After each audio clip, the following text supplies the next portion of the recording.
guess it's up to me to get the party started. Okay, so I'll get going. First, I'd like to begin by acknowledging the traditional territories of the Coast Salish peoples, and in particular, acknowledge our relationships with the Katzie, Kwantlen, Matsqui, and Semiahmoo First Nations.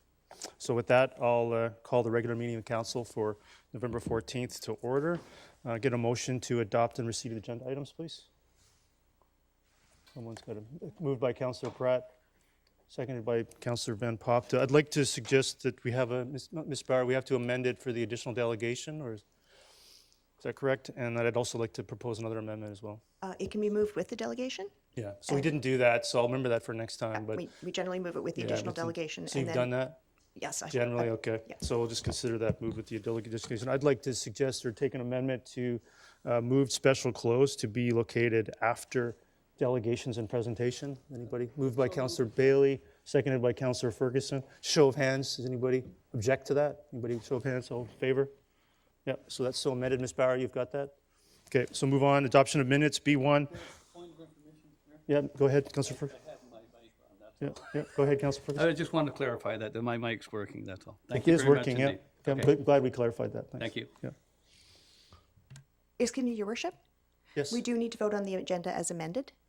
We voted on the amendment. Yeah. So now we need to vote on the Okay, agenda as yeah. amended. Thank you. Yeah, so get it all in favor. Anybody object? Show of hands in favor of the agenda as amended? Anybody opposed? That passes unanimously. I'll move on to B1, adoption of minutes, special council meeting, July 26, 2022. Take a motion for that. So moved. Councillor Ferguson, seconded by Councillor Martins. All in favor? Yes, okay.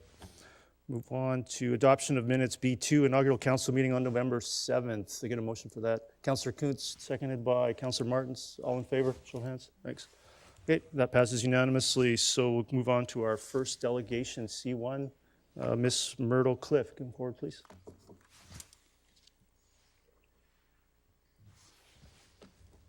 Oh, you can move up to the podium here with the microphone. Are you sure? Honorable Mayor and Councillors, Okay. I have come forward today to present a petition regarding the safety of our citizens. This petition only circulated in the Aldergrove region and the Home Hardware store. Some of the 422 names I noticed do not live in Aldergrove, but work and travel through our town. The corner of Fraser Highway and 272nd has become very unsafe. To my knowledge, there has been at least 6 pedestrians hit by motor vehicles. We need a 4-way left-hand turn signal light at this intersection. The drivers of these vehicles are so intent on making a left-hand turn, they are looking straight ahead, and when a break in the traffic comes, they accelerate at such a speed that they hit a pedestrian in the crosswalk. Our engineer department informed me that this is not feasible at this time.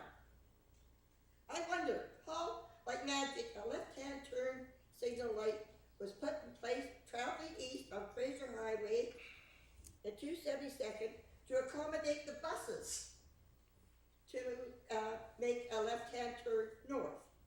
There is already a left-hand turn lanes in place and no parking on the side of the road at this intersection. Aldergrove is growing very fast.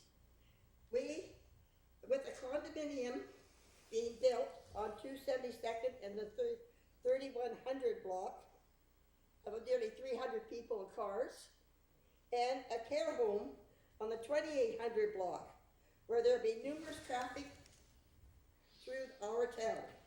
Just 1 block north of the Fraser Highway and 272nd, on 32nd Avenue, there is a 4-way left-hand turn signal, where there's 85% less traffic than Fraser Highway. Interesting. I have lived in Aldergrove, Township of Langley, for 45 years. I've seen our small village turn into a large, unsafe community. And there's many more, but this is it.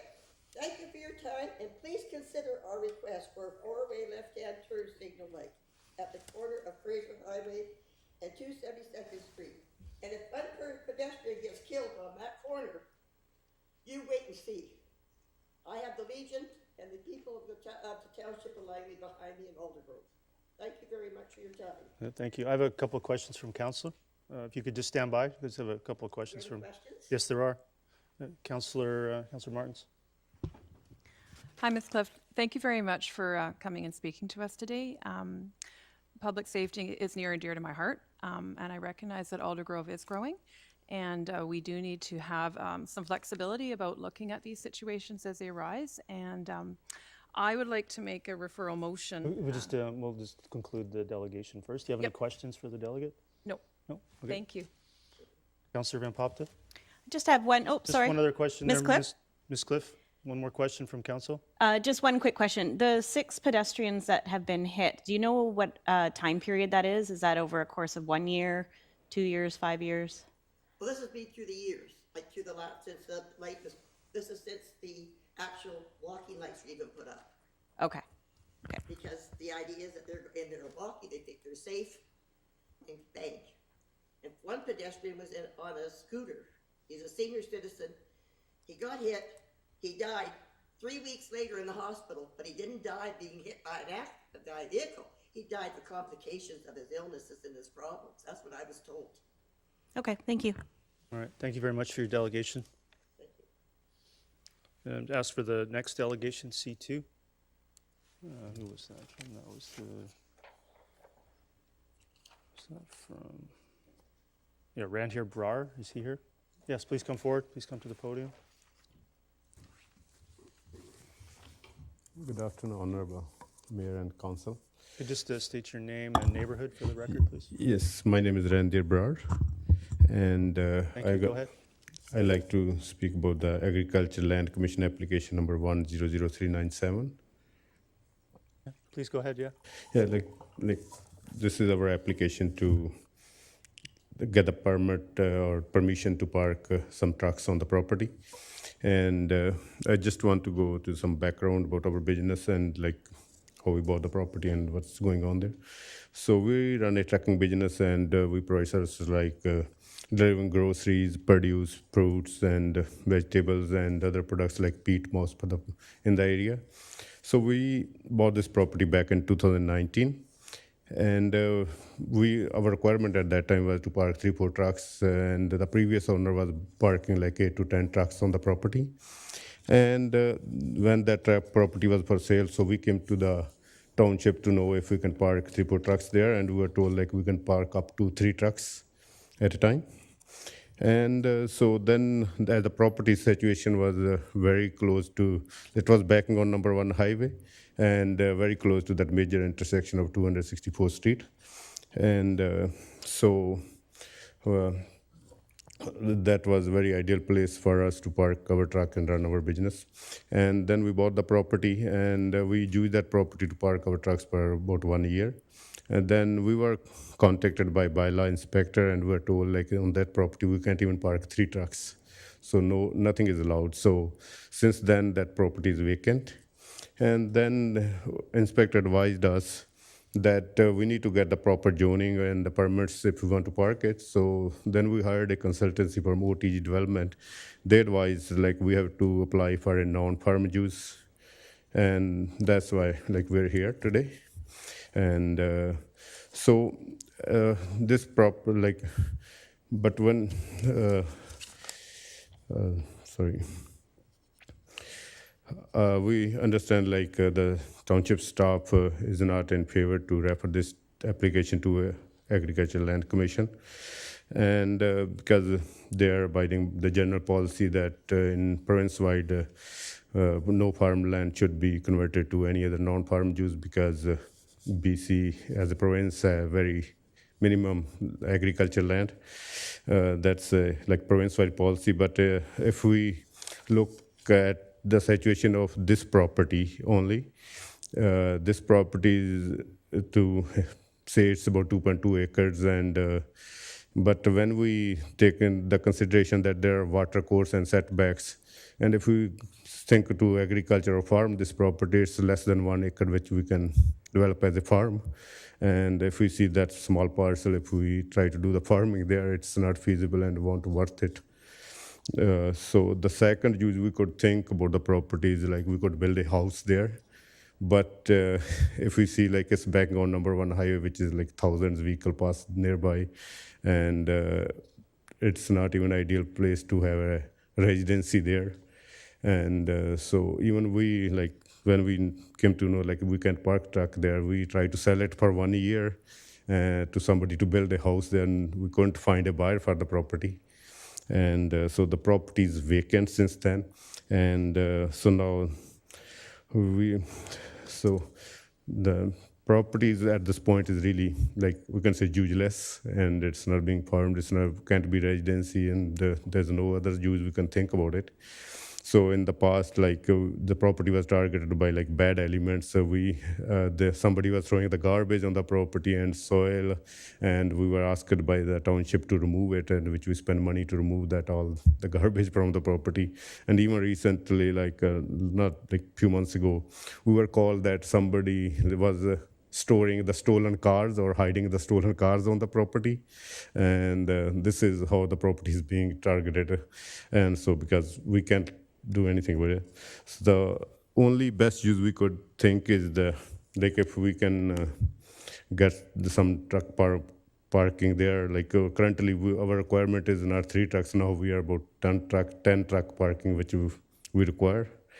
And it will, like if it's allowed, it will help our business, and it will also, because now it's being an agriculture land, its property taxes are very minimum, and property will come to use, and it will also benefit on the property tax side, which can be many times more than what we are paying now, and it will be a usable property. And other than that, like it's very close to the intersection. Other than if we come off the highway, it's not using much length of the road on the city side. It's like just a few hundred meters from the major intersection, so it's not going to add any traffic to the other roads of the municipality.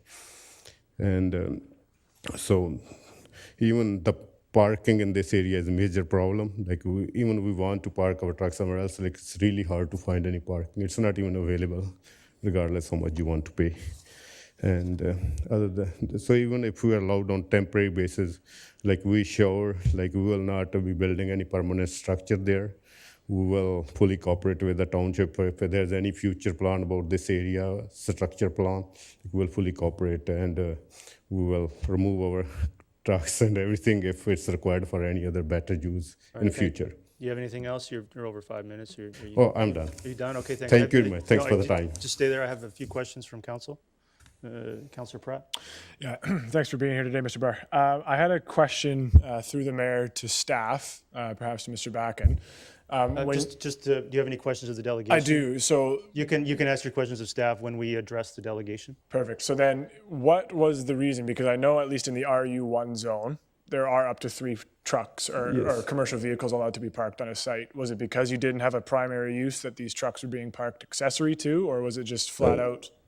Yeah, there was like an old barn on the property, and so other than that, there was no building.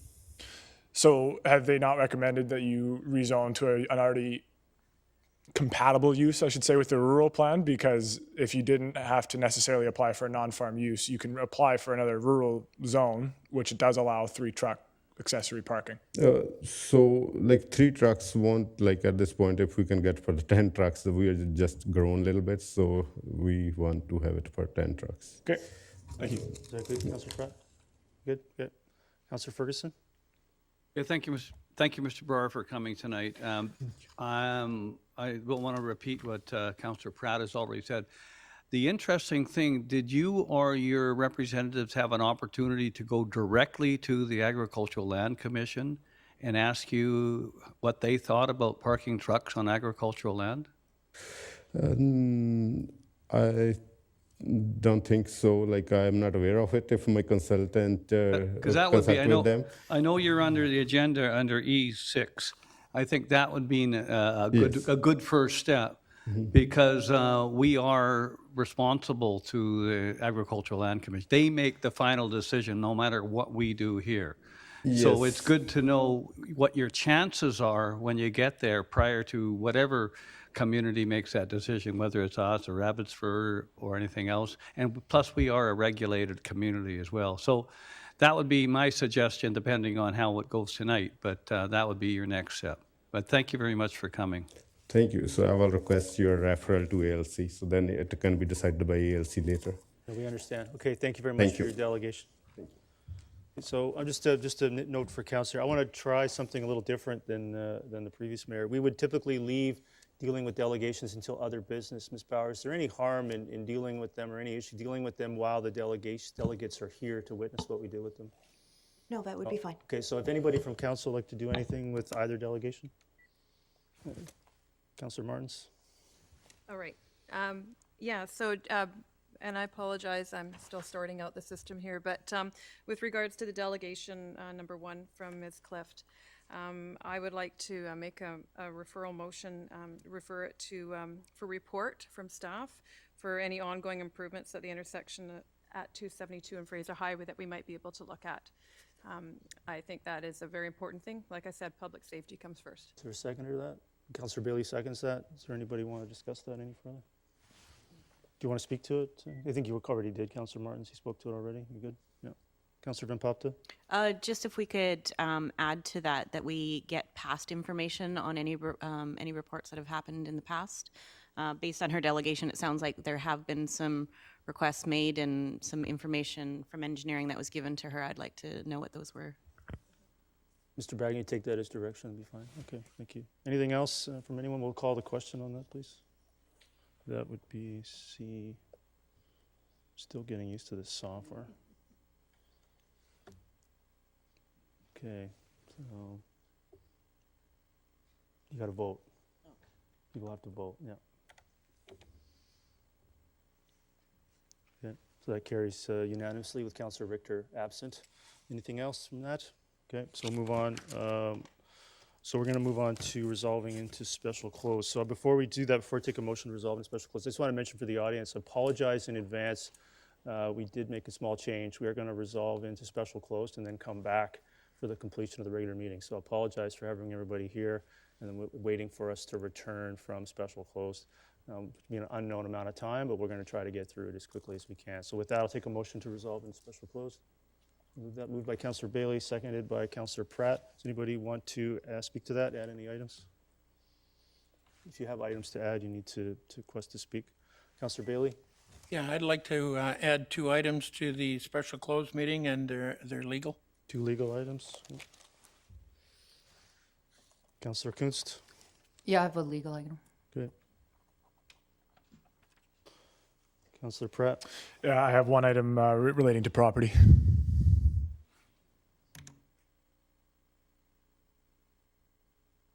Okay, so and I have 2 legal and 1 property as well. Anything else from anyone? Councillor Kunst? Yeah, sorry, I have two legal. 2 legal? Yeah. Good. And I had 2 legal, 1 property. Is that it? Anything else? Okay, call the question on that. Let's Q1. You have to vote. Passes unanimously with Councillor Richter absent. So with that, we'll resolve into special close. Thank you.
Just waiting on Councillor Ferguson.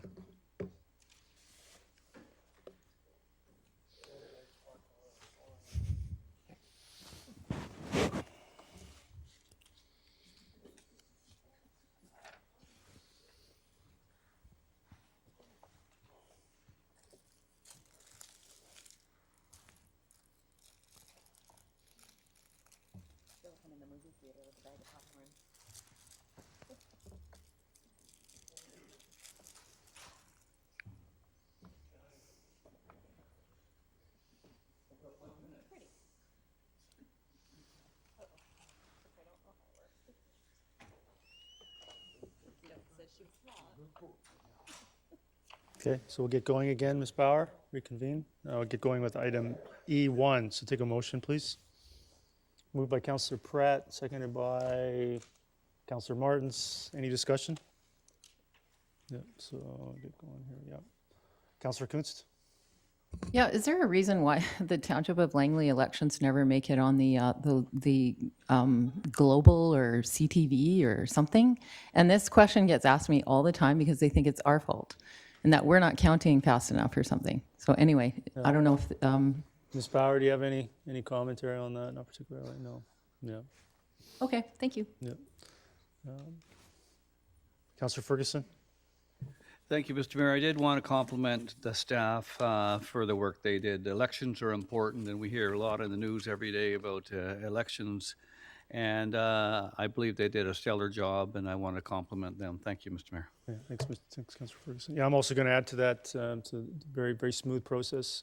Appreciated it. I appreciated the additional advanced votes and also the breakdowns per advanced vote, which was outlined in the staff report. I also think that it's great to see the advanced vote go up, but the turnout overall go down. But again, thanks again to everyone. Call the question, which is E1.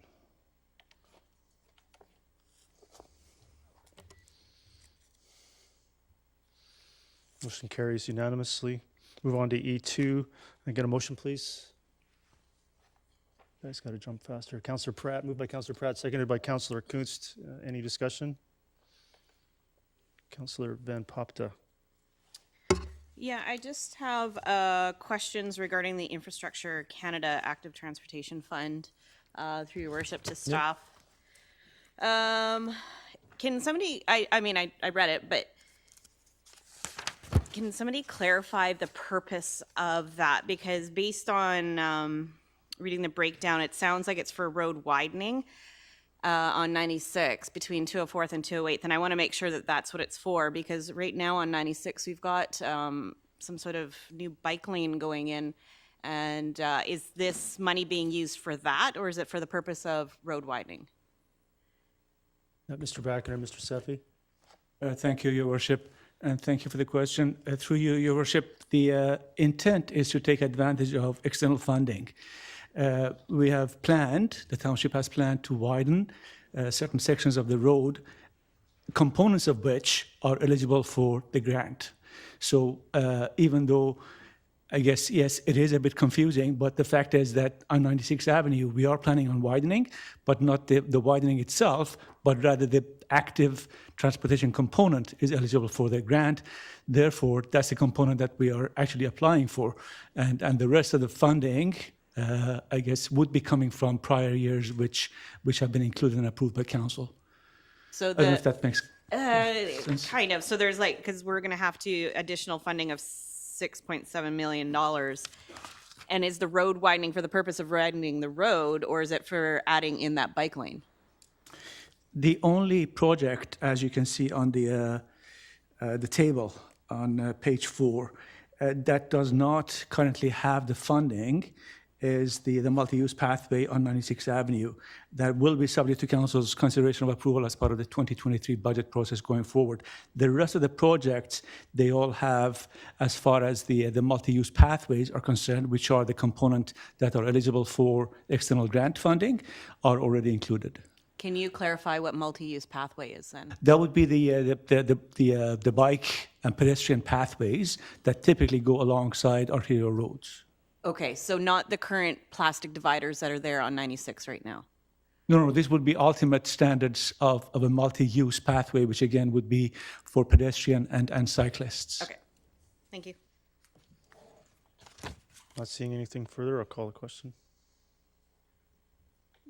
Hold on a second here. Oh my God, this software. Motion carries unanimously. We move on to E3, Agricultural Land Commission number 100395. Get a motion, please. Moved by Councillor Kuntz, seconded by Councillor Martins. Any discussion? Seeing none, I'll call the question.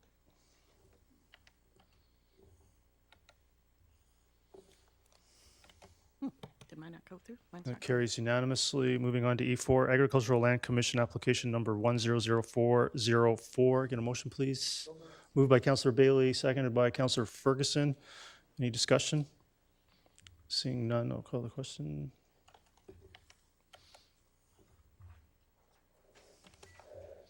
Carries unanimously. Move on to E5, stratification in the ALR report number 22-108. Get a motion, please. Moved by Councillor Martin, seconded by Councillor Kuntz. Is there any discussion on this? No discussion? Yeah, just assume there would be. Councillor Van Popta? Oh, sorry, Councillor Kuntz. Sorry, Councillor Kuntz. So it looks like the ALC is doing something a little different here. I was wondering if staff could help us understand, and is this something that they're going to be doing going forward?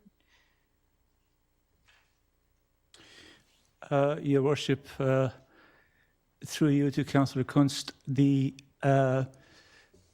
practice of the ALC appears to have changed in that historically parcels of land that were created prior to the formation of ALR in the early 1970s, less than 2 acres in size would be exempt from ALR regulations in terms of use and density and subdivision.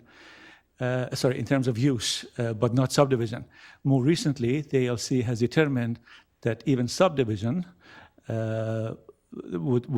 even for subdivision, they would have to be referred to the ALC. So hence, we find ourselves in a situation that the report tries to articulate for council's information, which is every strata conversion that historically would have gone directly to the land titles office for approval is now having to go through the municipal council because individual applicants are not able to obviously submit applications directly to the ALC.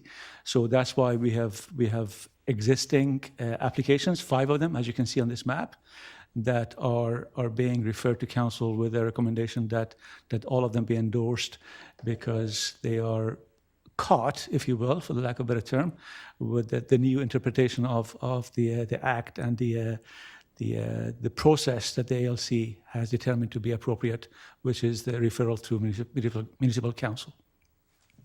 Okay, thank you. Councillor Van Popta? Yeah, no, I'm okay. I just wanted clarification that it's just because they're in stream already when it changed. That's correct, yeah. That's fine. So, yeah, the rules were changed halfway through. Mr. Bracken, correct me if I'm wrong, some of these folks are actually under construction. That's correct. Building permits have been issued for a number. Yeah, so that's why I think it's here on an accelerated basis to just get them to the ALC. Thank you very much. Anything else? You seeing nothing else? Call the question.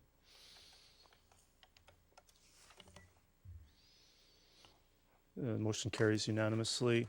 I'll move on to E6, Agricultural Land Commission application number 100397. Can I get a motion, please? The recommended motion moved. Moved by, anybody moved that? Moved by Councillor Bailey. Seconded, is there a seconder? Seconded by Councillor Martins. Any discussion on this? I want to highlight for council, this is to not authorize referral. So you vote in favor of the recommended motion to not authorize its referral to the Agricultural Land Commission. Any discussion? Seeing none, I'll call the question.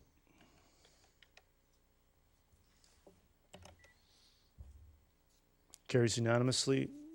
Move on to E7, development permit application number 101227. Get a motion, please.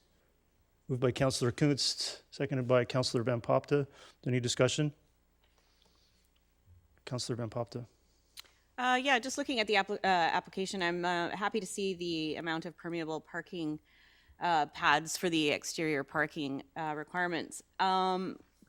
Just through your worship to staff, just because I'm still so new looking through everything, is that suggested or is that required? Is that something that we can count on seeing more of? Or are they just doing, just doing something good here? Yeah, just for the record, through you, Your Worship, there are no requirements for permeable pavement at this point in our standards. Okay. Oh, and sorry, one other quick question. Sorry if I may. Oh, go ahead. Yeah. I also see that there's, legalese around multifamily suites not having, not using the garages for the purposes of suites. Is there something in general around multifamily units having that kind of verbiage in their dwellings as well, or is it only regarding standalone garages? Mr. Seppi? Thank you, Your Worship. The situation varies. In most cases, what we try to do is the belt and suspenders approach, which is through a covenant. We require that if it's a strata, in this case, a strata has information available to them that the garages are not to be converted into anything other than what their intent is, which is to allow for parking of cars. So not just suites, but also not used for storage. I recognize that there's potentially some subsequent issues with enforcement, but typically that's handled by the stratas. Sorry, I should have been more clear. My question is actually in regards to the main dwelling. Do we have verbiage in regarding no putting suites in multifamily? There are no requirements because the building permit process does not provide for a secondary suite in a multifamily setting. Is that good, Thank you. Counselor? Is that good? Yeah. Anything else? Seeing nothing, call the question. This is E7. Carries unanimously. Move on to F1, Official Community Plan Amendment and Rezoning Application Number 100223. Get a motion, please. Moved by Councillor Ferguson. Is there a seconder? Seconded by Councillor Van Popte. Is there any discussion on this? Councillor Pratt. Yeah, thank you, Your Worship. And I suppose this would be a request through yourself to staff. Just some questions in regard to the involvement of the Township of Langley in this application and as to what implication that would be, and wondering if there would be the ability to get some kind of report back from staff in regard to the role the Township is playing in this application. Yeah, I had some similar questions, Mr. Bracken. Maybe you could just start us off. Thank you, Your Worship. I think where we're headed perhaps is for a referral to staff for a presentation or report, but to give you something to think about in the meantime, what we're seeing here on the screen above is the actual location that's subject to the rezoning application. Again, this is for first and second. You'll see the lots numbered in blue. Those are by the private parties. They are what the basis of the subdivision application is. The remaining portion is the township's property that we're not subdividing at this time. However, we are determining the zoning so that it would be applicable for future, for future use at some point. Right now, there's a not-for-profit that's on the property. We intend to leave it there for as long as they seem to fit to have it there. And when that was to come to some conclusion, we'd have a known zoning on the property. Hence, we'd be bound by the setbacks and guidelines that are in place now. The properties numbered 1 to 6 are the properties that are being submitted for consideration for the creation of lots, and this has a lengthy history going back 10 or 15 years, actually, created by one of the applicants in terms of pursuing this over the long term. And there's a communication in your package, in the November 10th distribution list. I believe it's item number 2 that references this. Yeah, so Mr. Councillor Pratt, does that answer that for now? Because I think maybe a deferral is also appropriate to get some time for council to spend some more time on this one. That'd be my preference, so I'd be I happy can come to make back. that I've got motion. another speaker. I can come back to you for that. Does that work? Thank Good. you. Councillor Van Popte? Yeah, no, that was what I was going to speak to, is just getting some more information. I don't feel comfortable really having an opinion on this one yet. Okay, so I'll go back to Councillor Pratt for that. Yeah. I would move that we defer the vote on this to, and I'm happy to entertain an amendment, but to the December 5th meeting, the next meeting, if that's possible through staff. Mr. Bagan, December 5th or December 12th. It's not going to complete the process by the end of this year regardless, so maybe December 12th would be an option for you to consider, Councillor Pratt. Yeah, I'm happy. I don't want move to. that. Move deferral to December 12th. Is there a I'll move. seconder to that? Seconded by Councillor Bailey. Is there any discussion on the deferral? Seeing none, I'll call the question on the deferral.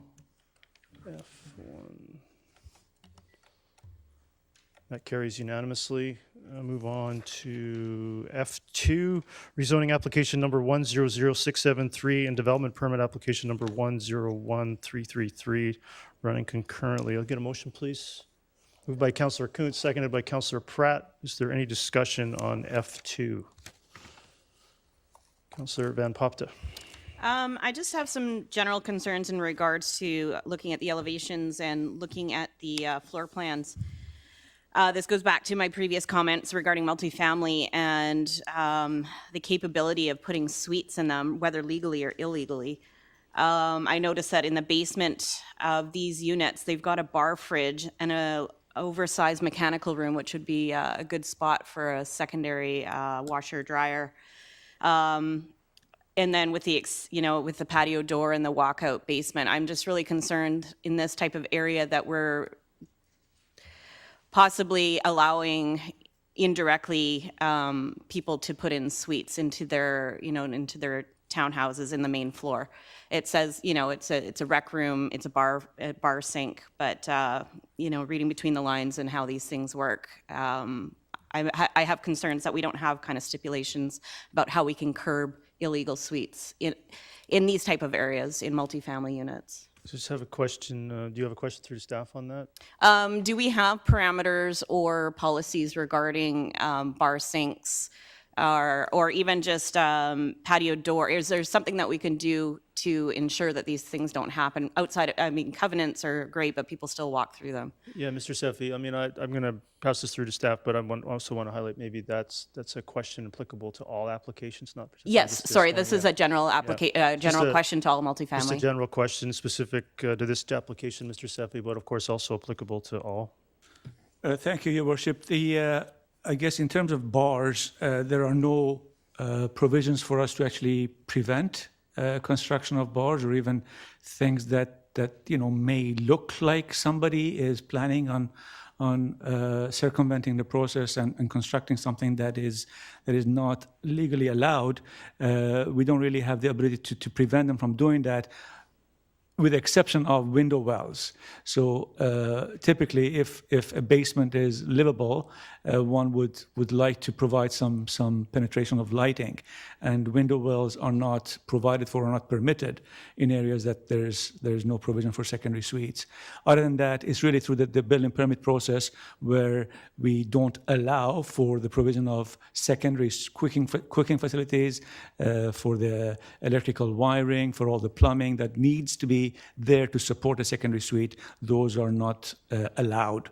So it's a practical measure to prevent what is not allowed through bylaw. Does that answer your question, Councilor Hota? Yeah, it answers my question.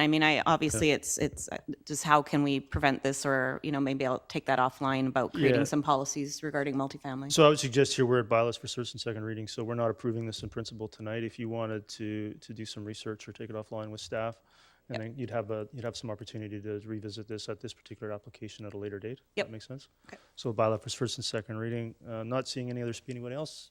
No. Call the question on first and second reading for this bylaw. F2 carries unanimously. Moving on to F3, rezoning application number 100662.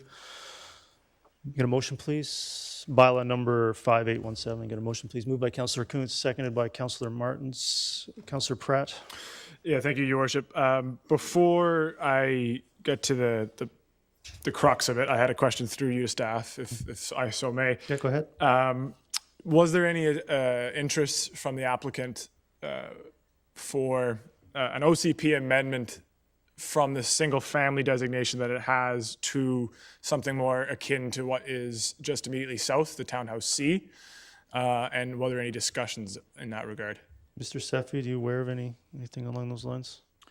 Your Worship, thank you for the question. And the answer is no, I'm not personally aware, but doesn't mean that it didn't happen, because typically the discussions occur much earlier. And, unless somebody is really unhappy with the response, I don't typically get to hear about it. Thank you for that, Mr. Sefi. So One of the things that I think that some of the other motions on this agenda are trying to achieve is a change in the typology of the housing that we build. To realize that we're dealing with a housing crisis, realize that we're trying to deal with environmental concerns, and go around changing the type of housing that we're building. And one of my concerns is especially with front-loaded single family. It's an older typology. It's not something that we really should be building much more of. And so in this specific instance as well, I look at the site immediately to the north. There is already road access, and this application would just be creating another T intersection. It would only be resulting in front-loaded single family. So I would be putting forward a motion to refer this application back to staff for discussions with the proponent about pursuing an OCP amendment to really align it with the designation to the south, Townhouse C, so that the proponent is getting a higher yield, and we could come up with some kind of road network there where we're not having another T intersection, and we're actually really kind of moving forward in our community plan with a more progressive kind of lens on the type of So houses. I'm going to try to narrow this down to a motion the clerk can take. So you want to try to refine that down, a referral back to staff to, very specifically? I would just refer back to staff to have discussions with the proponent about redesignating or pursuing an OCP amendment for Townhouse C. Your Worship, may I just provide Yes, of additional course. comments Go before ahead. you Yeah. take the vote? Thank you. Yeah, well, I haven't just- taken it, before we take the motion. Yeah. Thank you. Before you take that, just to highlight the fact that to the north, there is a proposed or existing single-family subdivision that would really, I think, would be difficult for this to complement or to try to fit within. I recognize where Councillor Pratt is leading to, but I think in this context, it's really just an infill that would best be in compliance as opposed to an amendment to the OCP. Yeah, so I think, I appreciate that, Mr. Sevi. Councillor Pratt, do you wish to move that referral back to staff? I would still move it, yes. Yeah, is there a seconder? Not seeing a seconder. I think we could pursue this again at third reading if you so choose. Yep, Councillor Pratt. absolutely. Okay, so moving on, any other discussion on the main motion? No, call the question on F3. Carries with Councillor Pratt opposed.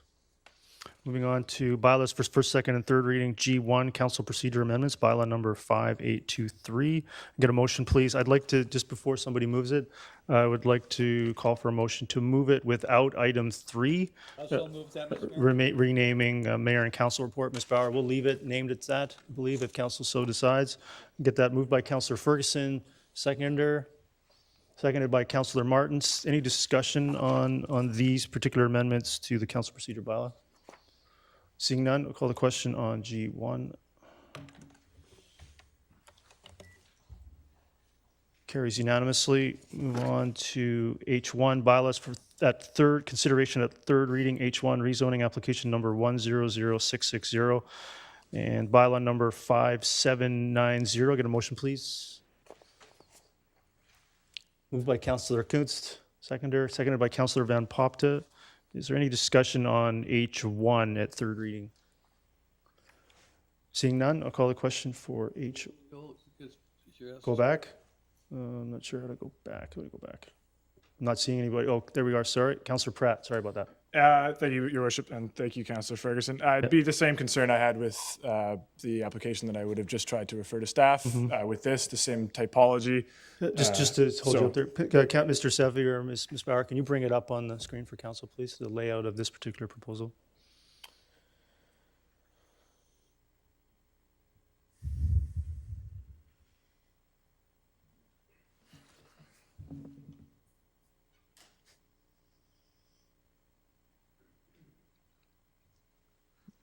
You had it. One more.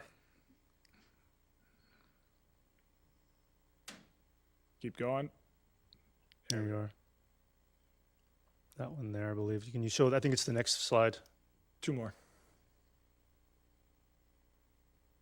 Yeah, one, there we are. Thank you. So Councillor Pratt, that helps, I think, for your illustration. Yeah. So just for the benefit of my council colleagues, the issue I have is I would suppose that's 15 lots north of 78A, all front-loaded single family.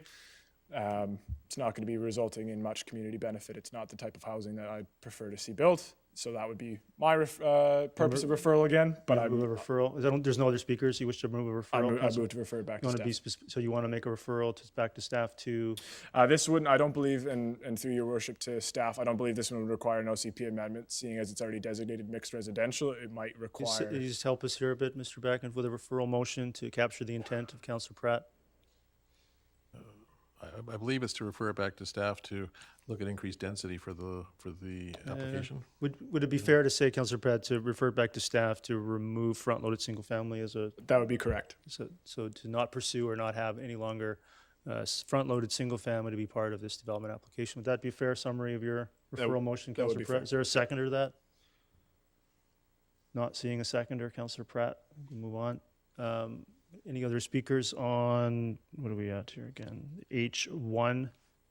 Not seeing any. Oh, there we are. Councillor Van Popta. Sorry, just going back to Councillor Pratt's. I'm not that I'm speaking to it, but just You because can we're speak at to the main motion. Yeah. the main. Oh, Yep, okay. yep. You know, that's something to consider moving forward. But at this at this stage of the game, I don't think that I'll be doing that. Just so you know. So I'm gonna speak to that, though, just for the for council's benefit. Of course, everybody knows there's a notice of motion later on in the agenda to address a process to no longer provide for front-loaded single family as an urban form. It's a calculation of, in my opinion, whether or not do you embark upon that process to transition to removing that as an urban form. Do you impose that upon people that have been in the process for a number of years? So that's the calculation, Mr. Councillor Pratt. Yeah. Yeah, of course. Councillor Pratt, go ahead. Yeah, and that's a perfectly fair calculation to make. I think the one example that I would bring to council's attention, for instance, would be the situation that we are facing in Brookswood Fernridge, with several applications that came forward to council, were granted final adoption approval, and have subsequently been constructed. We've seen how those developments, I should say, might not be fitting in now with what the direction of council will be moving forward for what we want out of Brookswood Fernridge. And so for me, the point of the previous referral would be, why make the same mistakes? Let's get ahead of the problem. Let's get ahead of the process. I understand completely, to your point, Councillor Van Popta, that this one here at third reading is late in the game. But we've seen with, items later on in this agenda, that's not precluding this council from necessarily doing something this drastic, so to speak, at third reading. So that would be the point. I appreciate that it's kind of out of the blue for my council colleagues, but that'll be my reasoning for opposing this application. Thank you. Councillor Van Popta. Sorry, just one other question to staff through your worship. Just looking at page 3 on H1, are the lots beside it already existing? Okay, Yes, so they if they're are. already They're existing, then we're just existing. carrying through what's already there. Yeah, unfortunately, I would generally agree with Councillor Pratt on some of his points. However, the lots to the left on the slide we're being shown here are approved and constructed. Okay. So it challenges, I think, for council's consideration to change it this late in the game. I would remind Councillor Pratt I did everything I could to prevent those developments in Brookswood. Anything else from council? No. Call the question on H1.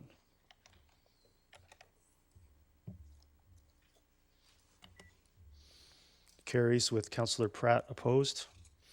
Move on to J1. I get a motion. I'm going to do these separately for council. So I can get a motion, please, to receive J1. Moved by Councillor Councillor Kunst, seconded by Councillor Ferguson. Is there any discussion on the receipt? None. Just show of hands. All in favor of receipt.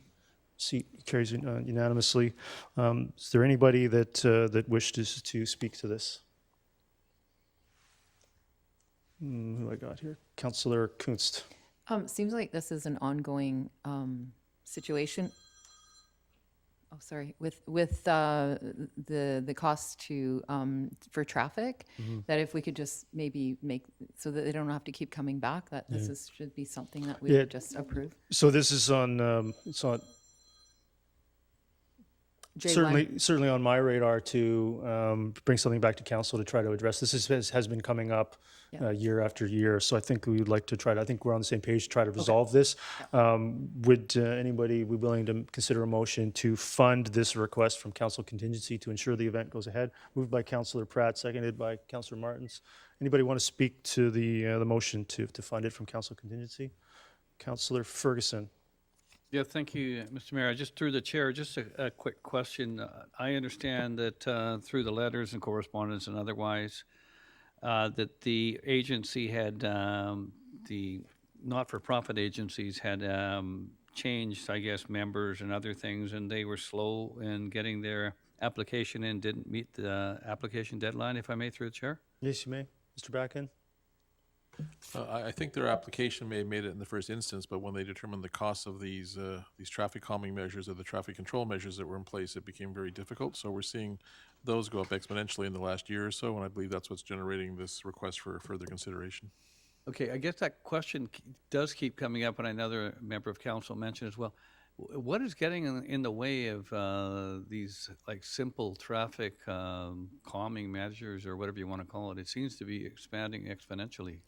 Yes, it's a combination of issues. So no longer, by regulation, would WCB allow someone to be engaging in this traffic control measures without them having the proper, I guess, certificates, if you will.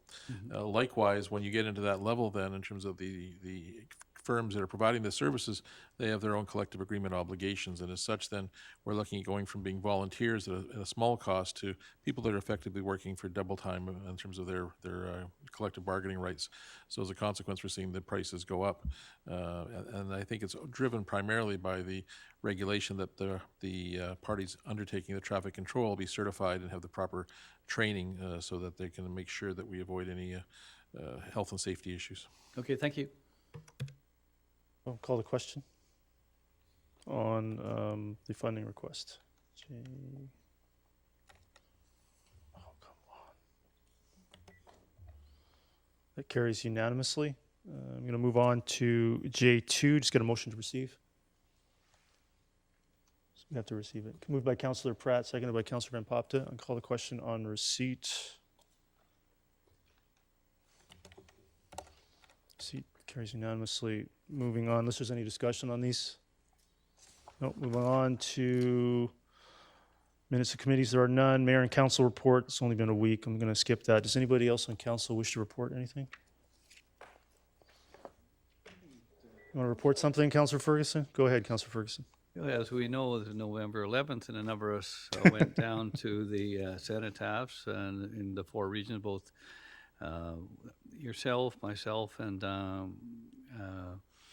Councillor Martin were in Aldergrove, and I know that other members were both in the city of Langley and also Fort Langley and Murrayville. So it was an excellent presentation. The weather was good and a very good turnout. And one more thing, I got my 20-year Legion pin on November 11th. So I've been a member of the Aldergrove Legion for 20 years now. Thank you. Excellent. That was my report. Anyone else? Good. Moving on to N1, items from prior meetings. There's a motion to reconsider. There's no debate. I placed this on the agenda, so I'm going to call the vote on reconsideration. Reconsideration carries with Councillor Kuntz opposed. So, Ms. Bauer, you want to walk us through this just on the first one? I believe now the reconsideration has been approved, so I need a mover and a seconder to official community plan amendment and rezoning application number 100209, bylaw number 5706, 5707, and 5708. We need to get it on the floor to dispose of it. I'm going to get a mover, please, seconder. Moved by Councillor Ferguson, seconded by Councillor Van Popta, so it's back on the floor. Is there any discussion on this? Councillor Ferguson. Well, yes, my discussion is that the reason why I moved it, I understand that, if I may through the chair, that this process still has to go to Metro Vancouver for acceptance, and I'm not sure if it's a public hearing they still have, but a process at Metro Vancouver, if I may through the chair. Yes, go ahead, Mr. Bracken, can you help us out with that? Thank you, Your Worship. Yes, this matter had to go before the Metro Vancouver Board because there was a change in designation at the regional context statement or the regional growth strategy level. The matter is before the board, so the council's next step will determine what happens there. That would be whether it proceeds or whether it is to be paused for whatever action council wishes to take. Thank you. Is there anyone else who wishes to speak to this? Councillor Van Popta. Yeah, I think I'd like to make a referral to staff to Okay. work with the proponent on a better community amenity contribution that's more proportional to the value being created. Something that I talked passionately about in the spring. Made a notice of or spoke to at the public hearing regarding this, and I'd like to see a new conversation with the proponent. Okay, so I'm going to take a referral motion. Mr. Bracken, I just want to clarify, so it's just Councillor Van Popta, a referral back to staff for Just to open dialogues on a try to be more, so Yeah, a with the referral back to CSCs staff being to more work in with the line. proponent on a community amenity contribution, and you said more proportionate to the value being created? Is that Yes. correct? So we got a mover. That's moved. Is there a seconder? Seconded by Councillor Bailey. Is there any discussion on the referral? Councillor Pratt. Yeah, thank you, Your Worship. And I would just be curious to know from Councillor Van Popta what, because we have our CAC guidelines, what's the mechanism for that discussion? Does it not have to fall within our CAC guidelines? So just going to clarify, typically we don't, so you want to speak to it, or you want to speak to it, and then maybe Councillor Van Popta can respond or not respond. Yeah. That would be my question. Okay. Is that it? Yep. I'm not seeing anything else, so I'll call the question. Oh, Councillor Van Popta? Sorry, I'll respond to that. I mean, at this point, CACs are flexible, but I've never felt that the 1.9 and the land exchange was enough for the amount of value that's being created in this rezoning. So at this point, I'm direct. I would like staff to come back with a better offer. Yeah, so to work with the proponent on something that council would accept, would that be Yeah. fair? Yeah. Is that good? All right, so I'll call the question on the referral. And one. That carries with Councillor Kunst opposed. Moving on to reconsideration items for prior meeting, motion to reconsider N2, rezoning application number 100547, bylaw number 5807. So this is a motion to reconsider. There's no debate, so I'll call the question on reconsideration. Excuse me, Your Worship. Yes. We need a seconder. Reconsideration, of course you do. Is there a seconder for reconsideration? Councillor Martins, call the question on N2 reconsideration.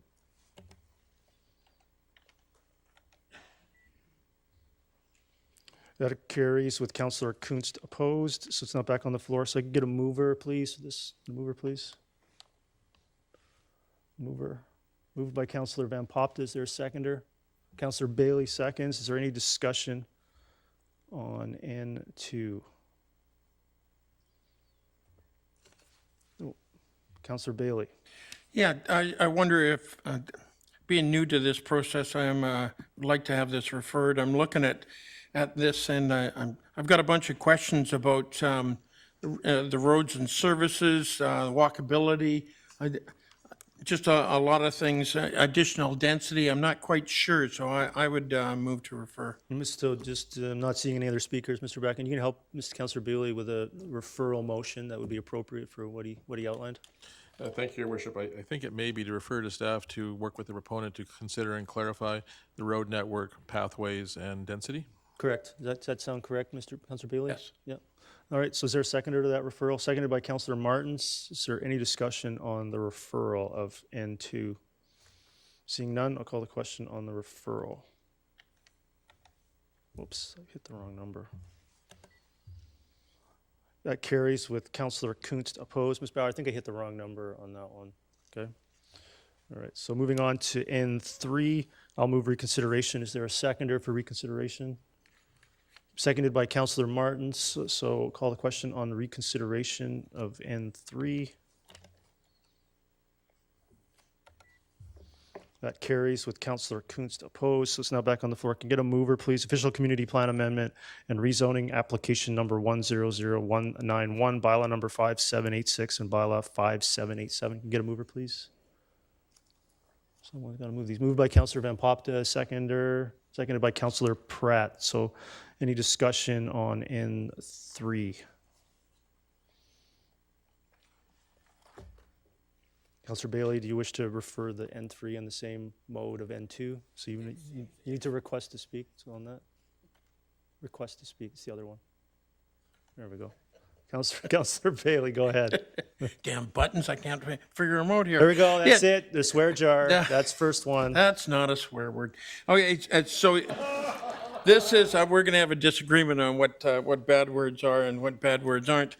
So this is the same. Pardon my Do you wish to move the same referral motion, Councillor Yes. Bailey? Yeah, is there a seconder to the referral motion? Councillor Martin seconds. Is there any discussion on the referral? Yes. So call the question. Oh, you want to discuss the referral? Yeah, it's the same thing. Being new to this process, I'd just like to have this explained a lot better. Understand. Yeah. So I'll call the question on the referral. That carries with Councillor Kunst opposed. Moving on to other business, P1. Yeah, so I have 3 notices of motion for the first round. There's quite a few on the first agenda. So we're going to read some of these, and some of these potentially members of council will not read them out. But I'm going to read the first one. Community Amenity Contributions Policy Update. That was a key component of the campaign. So be it resolved that council hereby directs staff to prepare an update to Community Amenity Contributions Policy 07166 for council's consideration no later than December 12, 2022, regular council meeting as follows.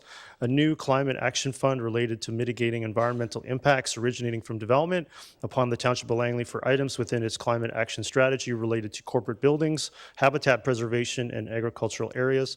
Item B, update the prescribed percentages of available contributions per category as applicable and appropriate to achieve the proposed changes itemized herein, and for a wider range of possible uses of the Affordable Housing Reserve Fund. C, consider inclusion of amenity contributions proportionate to the value being created for exceptional land use changes such as the conversion of agricultural or rural land to industrial or more intensive urban uses. Implement an individual community or distinct area-based approach per residential unit type as appropriate. E, ensure improved regional parity and competitiveness with a provision for additional density per square meter for higher density development forms. And F, update and or revise for the provision of an increased array of needed community amenities. A new indoor pool and community center within Yorkson Community Park in Willoughby. A new soccer campus within the Smith Neighborhood Plan in Willoughby, a new ice and dry floor recreation facility at the Langley Event Center in Willoughby, additional high-quality urban parks in urban areas, new fire halls as may be required for improved service for North Willoughby and Brookswood Fernridge, and revised inclusion or removal of, quote, township-wide greenway and or, quote, satellite RCMP detachment. I so move. Is there a seconder? Seconded by Councillor Ferguson. Is there any discussion on P1? Councillor Pratt. Yeah, thank you, Your Worship. And I think going to the entire motion, support the intent. Just had a couple of questions, if I may. Go ahead. First, in regard to Section A, you list the different amenity areas that you'd be looking for the new CACs to go towards in Section F. So is Section A another envelope, or is that a new fund outside of the CAC policy that CACs are redirected to? How is that mechanism going to work? So I'm going to do this in 2 parts. So I'm proposing through this motion for council's consideration, an additional category be added to the community amenity contributions policy in addition to the existing categories. Mr. Safi, can you outline for council the way the current categories work and the policy operates, please? Certainly, yes, Your Worship. The current categories, I don't have the policy in front of me, unfortunately, but they consist of a number of amenities. I'm hearing the echo. A number of amenities in the community, which is the basis of the actual contribution amounts. The target contribution amounts are based on a series of amenities that were deemed previously to be appropriate for the community as it continues to grow. So as I understand it, the intent is to expand that list of amenities and include the specifics that are highlighted here. Yeah, so I believe, Councillor Pat, coming back to your question, this would be for staff to come back with an additional category. The prescribed percentages would be based on the items within each category, and this would potentially include elements from the climate action strategy limited to those 3 categories. That clarifies your question? It does, yeah. And okay, I would have a motion then to that effect, but I can wait. I can come back to you. I've got Yeah. 3 other speakers in the Okay, queue I'll here, wait. so I'll come back to you. Thank you. Okay, thank you. Councillor Martins? Yeah, just a I question want at to this. pull your microphone a little Oh, bit a question at this point. Can you hear me? So item capital F, small f, the wording of a satellite RCMP detachment. I'm wondering if it's appropriate to be requesting some sort of an amendment, or what the comments would be from staff on changing the wording of specific satellite RCMP detachment to RCMP facilities. Mr. Bagan, do you want to address that? I believe that the motion captures staff to consider some options for council's consideration, and such it's worded as a revised inclusion or removal. But do you want to speak to Councillor Martin's concern? I think I'm grasping at your worship. I think the intent was to actually remove those 2 categories, but to suggest inclusion of something similar going forward. The something similar going forward has not yet been determined, of course, because this hasn't been adopted. But if that was the case, we'd revisit that with something more like a local or a district office or something of that nature that'd be more appropriate for the RCMP. Yeah, so Councillor Martins, you can do it now, or you can wait for the staff proposal to come forward. This will be coming back for council adoption on December 12th. And if you wish to make amendments to how it's described within the policy documents, you could do it at that time. Yeah, I will do that. Okay, I'll Thanks. do that. All right. Councillor Kunst. Yeah, you might be shocked that I'm actually going to support this. I'm coming to realize that if I don't, and if we don't all support this, the taxpayer will be on the hook for a lot of these campaign promises. So obviously CACs are going to have to increase, and those are my comments. Thanks. Great, thank you. Councillor Van Popta. Yeah, just a quick comment. I'm happy, obviously, to see item A, the Climate Action Fund, something that I spoke to about at the Conwest development. The only thing I might suggest or ask questions for clarity is whether we can incorporate that onto rezoning.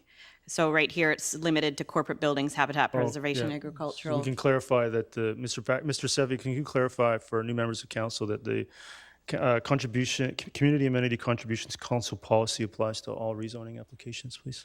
Yeah, but specifically the Climate Action Fund. Yeah. So, Mr. Sevi, can you address how this operates with the new category added to the policy?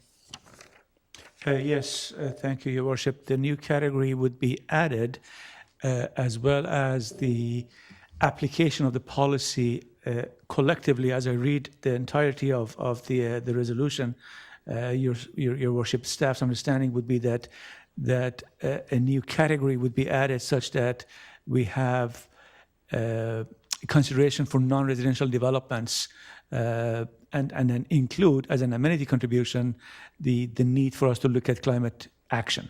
So the climate action items are being added, as well as the fact that, whereas previously the policy currently, I should say not previously, currently, is effective or applicable to residential developments only, with non-residential developments being subject to review on a case-by-case basis. We will have a bit more definition and a more formal approach in dealing with all developments at the rezoning stage. Does that Thank answer you. your question? Yep. Clarify that? Yeah. That's Van Popta. Yep. Is that good? Yep. Councillor Ferguson? Yeah, thank you, Mr. Mayor. I just wanted to double check. This is a very, very ambitious notice of motion, and it's very, very positive at the same time, because we've got a lot of work to do. I'm looking at the timeline, and maybe perhaps you and the staff can answer for me. December the 12th, that's just right around the corner. Is this going to give you and the staff, the senior staff, and council enough time to be able to go over all these ambitious projects for that period, if I may? So I'm just going to interject. The council policy document itself is pretty simple. The framework is there. It's simply calculating amounts and the percentages and the new categories. Mr. Bagan, do you believe the timeline's achievable? It's certainly ambitious, but I believe it has a good shot. Mr. Sefi, did you have any comments on the timeline?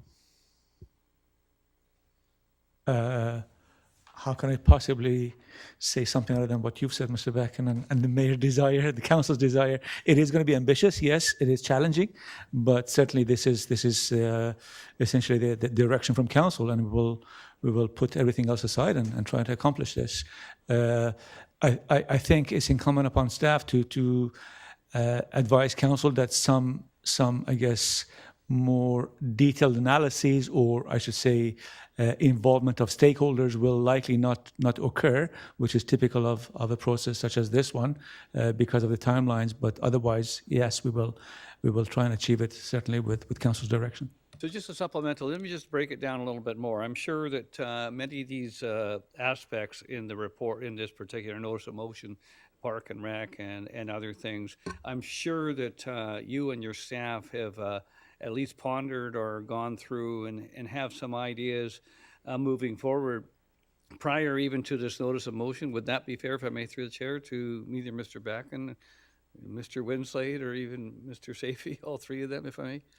So, Your Worship, we are aware of the priorities, but I can't say we've done any detailed work on them at this point. That would be a bit presumptuous, but we are aware and trying to put in the appropriate frameworks to address those priorities. Okay, thank you. Councillor Kuntz, so do you want to speak again, or do you want me to go back to Councillor Pratt first? I'll do whatever you want me to do. Want to speak twice to the main motion, or would you like Yeah, to wait and see yeah. what happens with the... I'll just speak. I'd like to know also is how the CACs and how this will, if we could get a report in here in this update on the impact of future development in the Township of Langley, and how going forward, the confidence that developers will have if we do this, and in spite of the last reconsiderations as well. So just want to find a way to have that conversation. Yeah, so Mr. Sevi, do you have any comments on what content may be in the report outlining some potential implications? Thank you, Your Worship. The content, I think it's easier than the implications. Again, part of the challenge that I was trying to articulate, and somewhat tongue-in-cheek, was the need for staff to really understand the implications of including some of the items and costing them, and making sure that, as an example, if we are including a building, then all the services need to be accounted for and costed, not at a detailed level, but to the extent that a third party, unbiased individual, can go through it and say this is actually quite reasonable estimation of the costs.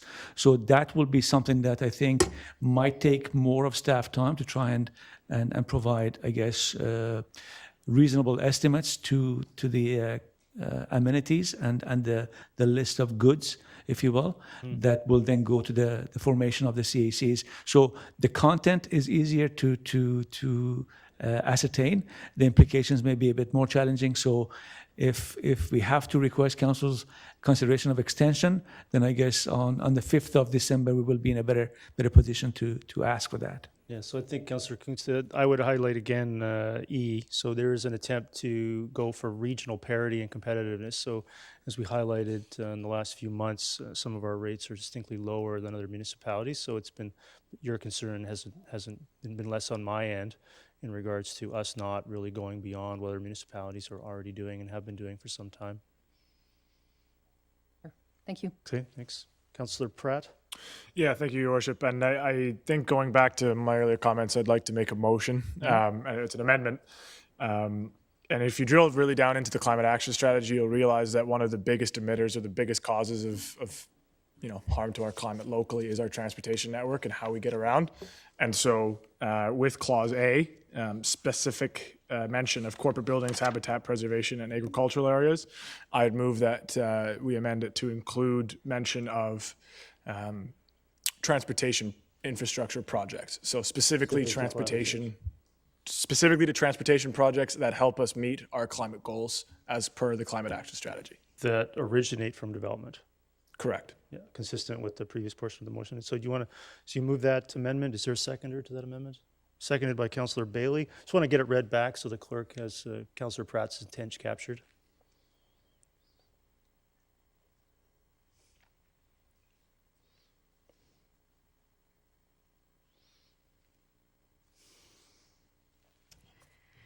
That the amendment would be to include transportation infrastructure projects that originate with development. Is that specific to climate change? Because that's the clause that it's within, so is that, Correct. does that satisfy you? Seconded by Councillor Bailey. Is there any discussion on the amendment? No discussion. I'll call the question on the amendment. P1. Man, I really don't like this. That carries with Mayor Woodward opposed. So back to the main motion. Is there any discussion on the main motion P1 as amended? No. Call the question on P1.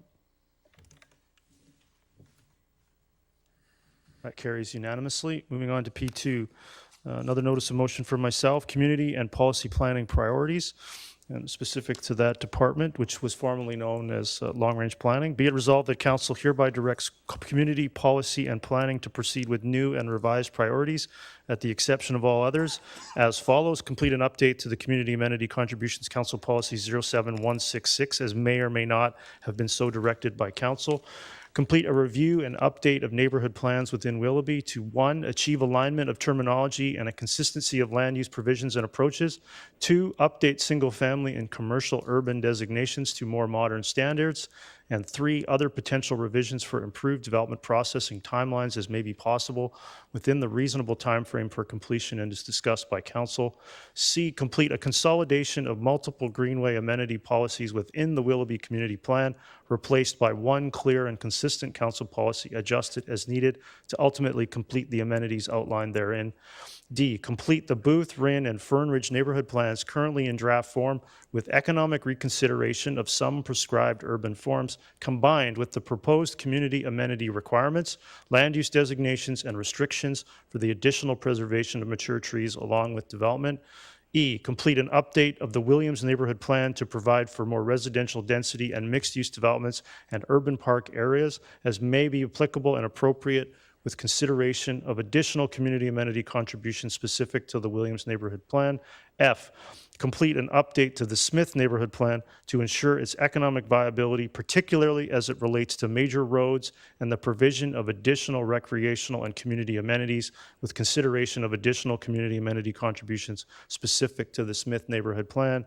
And G, disband the Willowbrook planning team effective immediately and plan to provide for a wider spectrum of public input and engagement opportunities as part of the ongoing Willowbrook Community Plan update process, subject to available resources and additional future council priorities and direction. And further be it resolved, the council hereby authorize staff to allocate funds from other community and planning projects and the 2022 surplus as needed to immediately and as a priority begin to undertake these works, confirmed by a memo to council as proceeded with. I so move. Is there a seconder to that? Seconded by Councillor Martins. Is there any discussion on P2? Seeing none, I'll call the question on P2. P2. That carries unanimously. Moving on to P3, WRCAP consolidation with roads DCCs. I won't read this one. This is a bit of consolidation. I'll speak to it after. I'll just move it. Is there a seconder? Second. Seconded by Councillor Ferguson. I'll speak to it briefly. This is to consolidate the Willoughby Ontario Road Community Amenity Program policy currently functioning as an amenity and consolidating it with the development cost charges bylaw within the roads DCC segment, and then a program designed by staff to ensure no one is double charged while we transition. Is there any questions or comments on this? Do you want to push your button? Yeah. Councillor Pratt. Just a clarification question. And so, not off the top of my head, don't know what the roads DCC number is. Give it, say it's 10,000.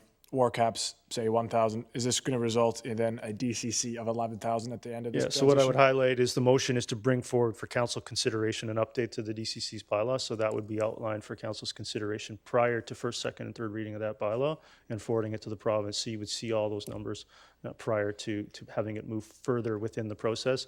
And if council changes its mind on consolidation of WRCAP, it could be undone at that time. Mr. Seffi, do you have any further comment on that?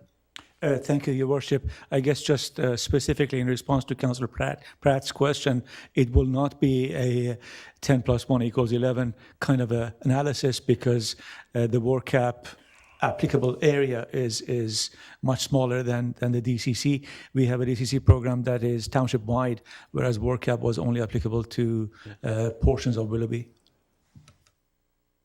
Does that answer your question, Councillor Pratt? Yeah. Are you good? Any other? Seeing none, I'll call the question on P3. That carries unanimously. Moving on to P4, Councillor Van Popta. I will put you on. There you are. So I'd like to recognize that this is a joint motion with Councillor Pratt. Yes, indeed. Whereas numerous concerns over many years have been expressed by the community about the chronically low pH levels of the groundwater-based Township of Langley potable water system within areas of North Langley and within Fort Langley, especially as it may also affect overlay water quality.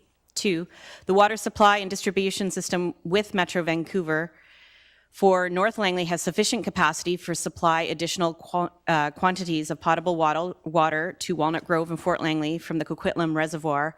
And 3, Metro Vancouver has resolved pH concerns with the reliable provision of water above and beyond the required standards for pH with an ongoing target of 8.3 to 8.5, specifically maintained to protect against possible corrosion.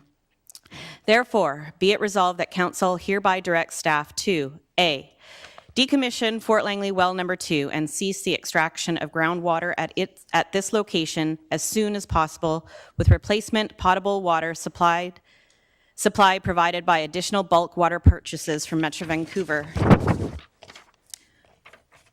B, immediately cease all ongoing activities to expand or otherwise improve Fort Langley well number 2 to otherwise attempt to address pH or water quality issues within previously approved budget envelopes for this purpose. C, outline the potential demolition, removal, restoration, and or disposition of Fort Langley well number 2 for Council's consideration within the 2023 budget process. And D, prepare an updated report to Council with a potential timeline, costs, and capital and operating savings to cease all ongoing Township of Langley water treatment capital projects and extraction and treatment of groundwater throughout the Township of Langley, where possible, potentially replaced by additional bulk water purchases from Metro Vancouver for Council's consideration within the 2023 budget process. Is there a seconder? Seconded by Councillor Martins. Does anybody wish to speak to this before? Councillor Pratt.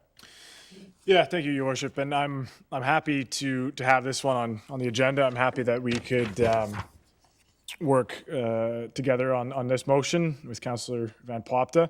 This is one of those things where it's a pleasure to be in local government because we actually get to make a tangible difference and an improvement in people's life. So happy to see this, and I will be happy to see the well water coming from Metro Vancouver. Yeah, I want to also add that I'm glad to see this as well. Councillor Pratt and the contract with Langley team all campaigned clearly on this, so I think it's excellent to see you two bringing this forward together. I think that's great. Councillor Ferguson. Yeah, thank you, Mr. Mayor. Certainly, I don't have any problems with A, B, or C, and I'm going to be supporting the entire motion. But I look down our council, and I don't see too many rings, PN's rings on their middle or baby finger. I think it's important to note that my work on Metro Vancouver has helped me understand that there's a lot of steps that takes place prior to delivery of water. And the Township of Langley has had a unique opportunity to have blended water. And I'll mention that again. I have blended water where I live in Brookswood, and I just replaced my hot water tank last month. It lasted 12 years. It wasn't something that happened overnight or 6 months or 12 months, as other people have indicated, and I understand their concerns. I also talked to my plumber, and my plumber says, yes, there's definitely a problem in Fort Langley.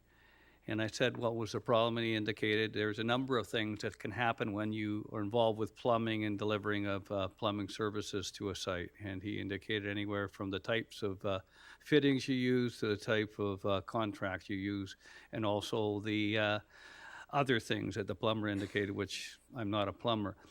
Metro Vancouver also will be raising the water rates. That is a given, looking at their budget. And also they will be implementing a DCC, at the development cost charge, at the Metro Vancouver level for water. So costs will be going up. We are in a unique situation. The last thing I would like to see this council do is shut off all wells in the township and get 100% delivery of regional district water. I don't think that's in the actual motion, but I wanted to caution everyone. Do as much research you can, talk to as many engineers, talk to as many, including our own staff, and find out the details about how blended water can be delivered to the community. And I think that's important. So other than that, I just say we'll read the report and we'll get more information, but I just wanted to caution all my members of council regarding this motion. Thank you. Thank you. Councillor Van Popta. Yeah, obviously I'm excited to bring this to the table. It was something that I was pretty vocal about during campaign. I think it is as easy as just turning off well 2. No more reports, no more investigations. Let's just move along with the solving the issue. It was great to work with Councillor Pratt on this one. You know, proving right here that collaboration does happen in these wells here. The only thing, I'll just respond to Councillor Ferguson regarding item D. I think the intent there from my perspective, I won't speak on behalf of Councillor Pratt, it's just more of a, you know, from our perspective, just an investigation, just to know what the type of costs are if one day we ever wanted to move to full Metro Water. I don't see that in my personal needs, but it's just, I don't have experience knowing what costs are related to what. So for me, it's a fact-finding mission, and that's it for that. So I would highlight as well, item D, prepare a report, and then it's going to lay out all of the costs of going beyond closing well 2 and update new members of council for what capital projects have been approved by the previous council. So hopefully we'll have that soon. Yep. Councillor Kunst. Yeah, just we were talking about, Councillor Van Popta was talking about finances. What would be the cost now to the budget with this new water coming from Metro? Mr. Backen or Ms. Ruff, you want to help us out with that?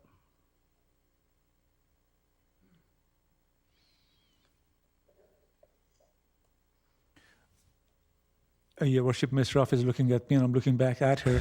I don't believe we have the estimate. It needs to be calculated in terms of the consumption of the area that would be within the service area of Fort Langley Well number 2. I can't even hazard a guess, unfortunately, Mr. at this Seppi, point. what's the unit cost? So I know our groundwater doesn't have a unit cost, but what's the unit cost for Metro Vancouver, do you know? I don't even have that at the top of my head, sorry. But there will be a cost and it will be outside of the budget. It'll be in addition to, right? The water cost will be borne by the utility, so to the extent that we have to fold Metro Vancouver water in and discontinue the Fort Langley well, that cost will be rolled up and absorbed by the utility. Okay, thank you. Yeah, so Mr. Backen, I'm going to follow up on that. Do you have the current status of the well and the potential timeline to move forward with this direction if it's just about to be approved? Mr. Seppi, as I understand it, the well is being taken offline? Yes, the shutting off of the well is the easy part. I think the financial reconciliation would be the more challenging part. Mm-hmm. So technically, it's not an issue. And I guess just to also provide information to council that is hopefully useful and beneficial is the costs that have already been incurred with the pH adjusting facility that staff was, was approved to proceed with a few months ago. So there was a bit of a delay because of supply chain issues due to COVID. So we weren't able to implement the facility as quickly as we had hoped. But the costs, for the most part, have already incurred. And I've just been advised by staff that the cubic meter costs are approximately 6 times to purchase from Metro Vancouver than it would be to extract and treat our own costs. I don't know if this number is accurate. 72 cents per cubic meter, as opposed to 12 cents per cubic meter. No, that sounds accurate, Mr. Backen, from what I recall. Yep. Any other questions of council? Councillor Kunst, are you good with that? Yep. Okay, thank you. Seeing nothing else, I'll call the question on P4. That carries unanimously. Move on to P5. Councillor Bailey, do you want to push your button, please? Councillor Bailey, go ahead. P5. Yes, whereas the Township of Langley has experienced considerable growth in the population, and with this growth is expected to continue for the foreseeable future. And two, this additional population growth necessitates additional public safety infrastructure and staffing resources to adequately serve the community now and in the future.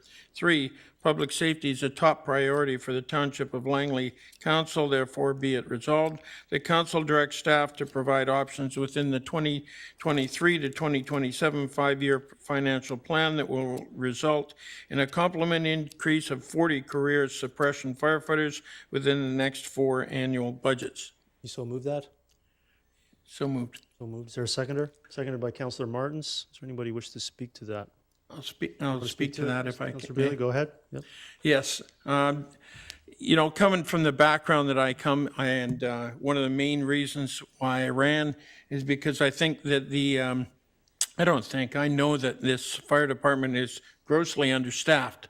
And the indications of this blended system that we're running of career firefighters and paid-on-call firefighters results in extreme danger to not only the population, but especially the firefighters.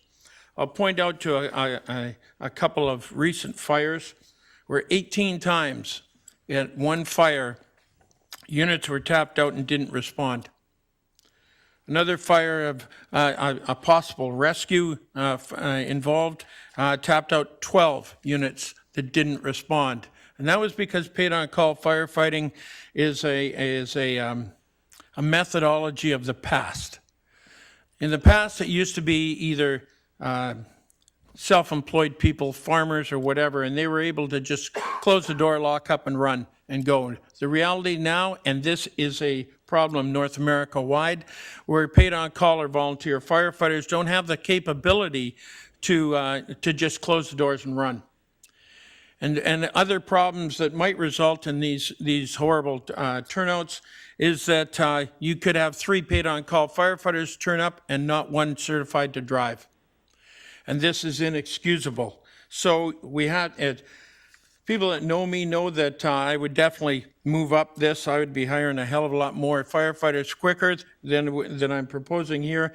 But I'm also recognizing the financial restraints here.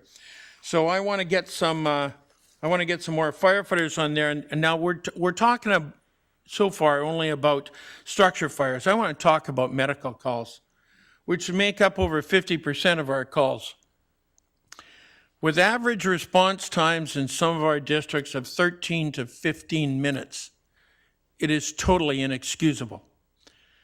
Lack of oxygen to the brain is limited to a 4 to 6 minute response. And I can tell you right where I am, you're looking at a 15-minute response, and I've instructed my family that if I go down, leave me alone, because I don't want to come back after 10 minutes without oxygen. And that is a horrible thing to say. But, you know, when it comes to one of the main problems with the shortage of career staffs is dealing with burnout of staff and potential PTSD. I'll give you an example. About 90% of our calls are PTSD cases. With firefighters deal with kid calls. They're horrible calls. These are ones where you may be working on a child, and you come in and you start to get them back maybe with CPR, and it doesn't work out. And you have in your mind, what if I was 30 seconds earlier? What if I was a lousy 15 seconds earlier? So when people talk about response times and that, they don't really understand what goes through firefighters or other emergency services personnel in regard to time. And to get faster response time, we need more firefighters, and we need them quick. Bad things start to come back. So I strongly support hiring these 40 firefighters as quick as we can. Not seeing anyone else. I'm going to add my comments. This was something that we campaign strong on. This is something that we're following through on without hesitation for all the reasons Councillor Bailey outlined. It's pretty important to me, and I think the 10-10-10-10 is structured, as Councillor Bailey also mentioned, in a way that's necessary, financially prudent, and correct, Councillor Bailey, potentially concurrent with the construction of 2 additional fire halls. So why don't you just speak, do you want to speak to the logic of that? Here, I'll turn your mic back on. Go ahead. Yeah. Not only, going back to time, whoever placed the fire halls in Langley may have done so at the appropriate time and might have been in the right places, but with the growth, it's no longer.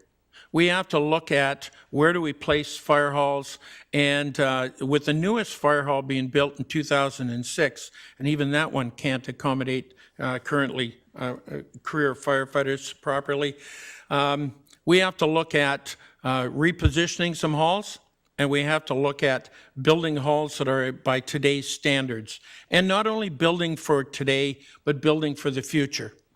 So those kind of considerations are I'm looking at with a couple of halls in the next 4 years to make sure that the firefighters are adequately housed and that their equipment is up to date.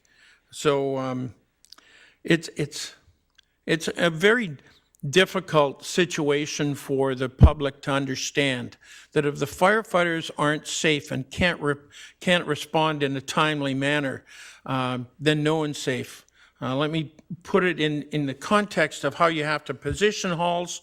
You imagine going by the high school on 88th Avenue at rush hour when the kids are coming out of school and you have all these L drivers and N drivers and you're trying to weasel your way through there with a very large vehicle. Everyone's at risk, and that also includes the firefighters that are in there trying to do the best they can to meet these time requirements. So, yeah, that's the main reason why I'm here, is to make sure that our firefighters are safe, that this town is safe, and it's adequately staffed and resourced. Well, couldn't say it any better myself. I don't see any other speakers. I'll call the question on P5.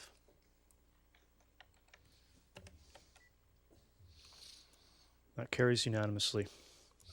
Move on. Councillor Bailey, you want to push your button again, please? P6. Yes, 6, be it resolved that council hereby directs staff to prepare an amendment to the election and political signs bylaw prohibiting any and all election signage on Township of Langley or publicly owned property, roadway, or otherwise for council's consideration. Seconded by Councillor Ferguson. You want to speak to that, Councillor Bailey? You bet I do. I have run a bunch of sign campaigns in the past, and for the week, and a big deal, other than just ugly, see, I self-censored right there. Environmentally, this is an incredibly horrible thing, seeing all these signs. And a lot of us ran around for 1 week after, wasting our time picking these signs up so they're not littering it anymore. I want to look at a recommendation from staff, and it says, recommend improvements to the election and political signs bylaw. A tremendous amount of township resources was spent on dealing with election signs and responding to many complaints from the public. That was in the local government election results report to council previously on the agenda. Is that correct? Correct. Correct, yeah. You know, everyone's got better things to do than picking up signs and going and policing them and that. And some of the results of this, actually the independent councillors should really like this one, because they're not able to muster the financial resources that a slate or a team is. So it'll more balance the playground, I believe. And I believe in the fact that if you're going to support someone for council, then step up and put it on your own property. Don't waste everyone's time by putting a bunch of garbage on public properties and just here goes the self-censoring again. Yeah, I'm trying to stay away from that swear jar. And just put your money where your mouth is. If you support someone, get a sign, put it on your property, and leave the public property alone. So just to move on, are you done, Councillor Bailey? You good? Good. Okay, good. Councillor Kunst. So thank you for a very passionate election sign bylaw. So I'm not in favor only because I think it does favor incumbents, and that's the only reason. And I'm sitting here as a person who would be an incumbent. And I think it is also a sign to the rest of the township that there's actually an election. The city of Langley has one of those bylaws where it's only private property. And I think they had the lowest turnout ever. And I just really feel like I totally understand where you're coming from as far as the garbage but I mean, we've been doing this historically now for, I don't know how many elections. So, I mean, for me, it's more about allowing the incumbent a little bit more of a space, because maybe they don't have those private property owners. And now with slate politics in play, you can have possibly 10 signs or 8 signs on a private property just because one person might know them. So I guess for me, I'm just going to vote against this. But I hear what you're saying. But yeah, those are my comments. Thank you. Councillor Van Popta. So I hear what Councillor Coons is saying, and I don't actually disagree. But this, at this point, is just a report, just asking for policy, a report, an update.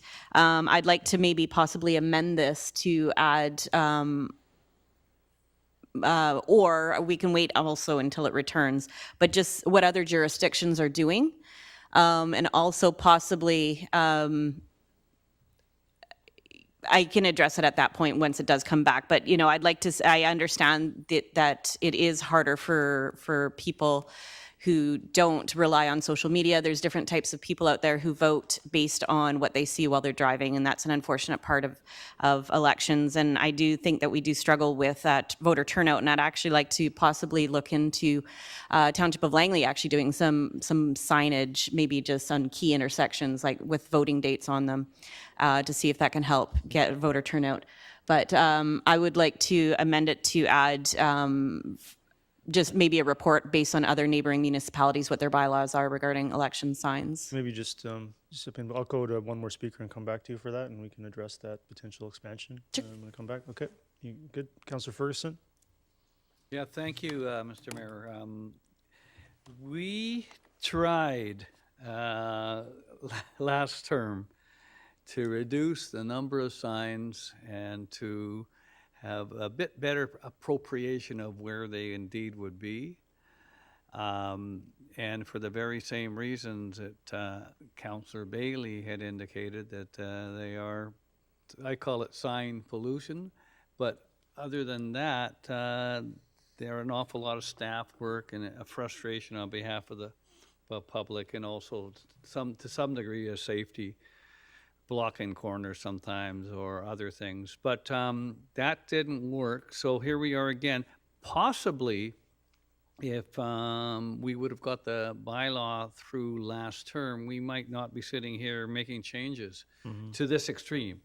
It might have worked very well, 50 signs or something, and people be professional and use etiquette and just do the 50 signs and be responsible, and that would probably work. Yeah, for some new folks coming forward, sometimes, they need signs, but they can work on finding private property as well.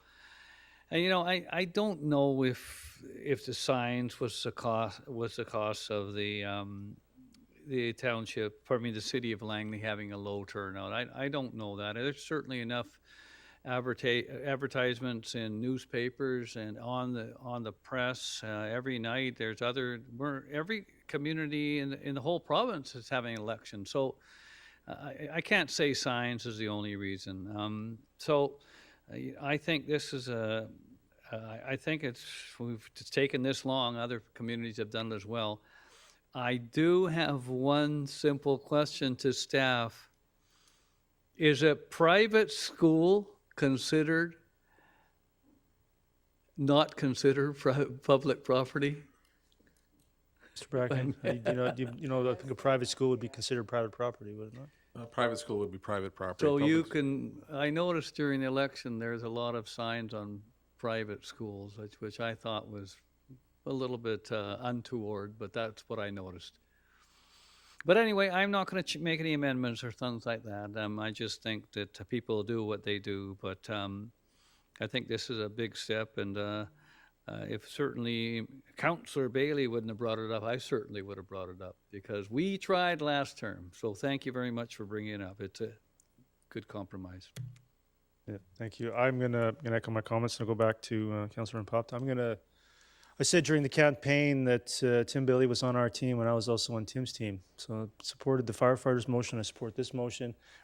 Councillor Ferguson said we tried to make some modest changes. That was a split vote of council, 4-5. And I think this election campaign proved again that something has to be done, as outlined in the local election report recommendation from staff to do something. I'm glad to see this come forward.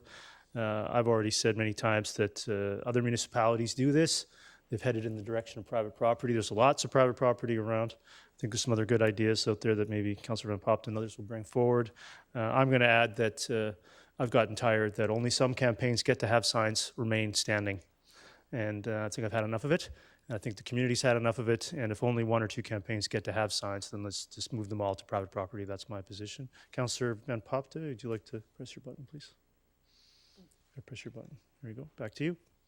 Yeah, so I just want to, just for my own, because I wasn't on council last term, I'd like to know what neighboring municipalities have in regards to policies and possibly limitations, because we're a very large municipality. So if we're allowed to have 1,000 signs each on private property, it's still going to be just as much as an eyesore. So if we can maybe address some limitations on the amount of signs as well. Yeah, so there may be a couple of ways to do this. You could certainly make an amendment to add that to the report. So, Mr. Backin, if that was moved and seconded and adopted, the amended bylaw could come back with a summary of what other municipalities have done, and council can consider that at that time. It's not a lengthy bylaw. I don't expect a lot of work is going to be required for this. Would that be a fair assumption?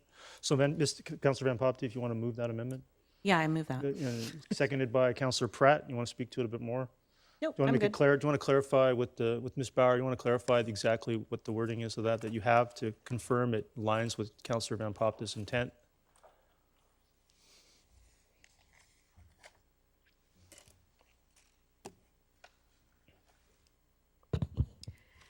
The amendment is that when the bylaw comes back in the report, it will include information on what other municipalities have for regulations and policies regarding signs. So do you want to restrict that to Metro Vancouver plus Abbotsford? Would that be fair? Yes, yeah, we don't even need, just this side of the river, we don't need to go into So you Vancouver. want maybe the adjacent 5 municipalities? Yeah, Would that adjacent be- 5, and also I'd like to include recommendations for limitations on the number of signs per candidate. Potentially consider that as an amendment at that time. Okay. That'd be fair? Yep. Okay, so any more discussion on the amendment? I'll call a question on the amendment.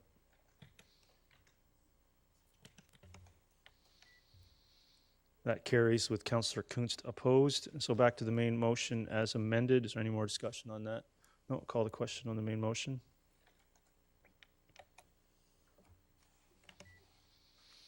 That carries with Councillor Kunst opposed. Move on to P7. This is a notice of motion that I filed regarding some attempts, I think, to streamline and improve the process within Salmon River Uplands, and this would be the first step, if so adopted by council. Be it resolved that council hereby directs staff to prepare a report to council outlining the potential timeline, scope, and other recommendations as may be appropriate to review the Salmon River Uplands area within the Township of Langley's Rural Community Plan, including but not necessarily limited to minimum parcel sizes, desired long-term character of the area, and the establishment of an appropriate area-based community amenity contribution policy framework for residential development within the Rural Community Plan. The council hereby directs staff to schedule council's consideration and staff processing of community plan amendments, rezonings, and development permits within the Salmon River Uplands area to be coincidental with the review until a potential update as heretofore referenced has been duly considered by council.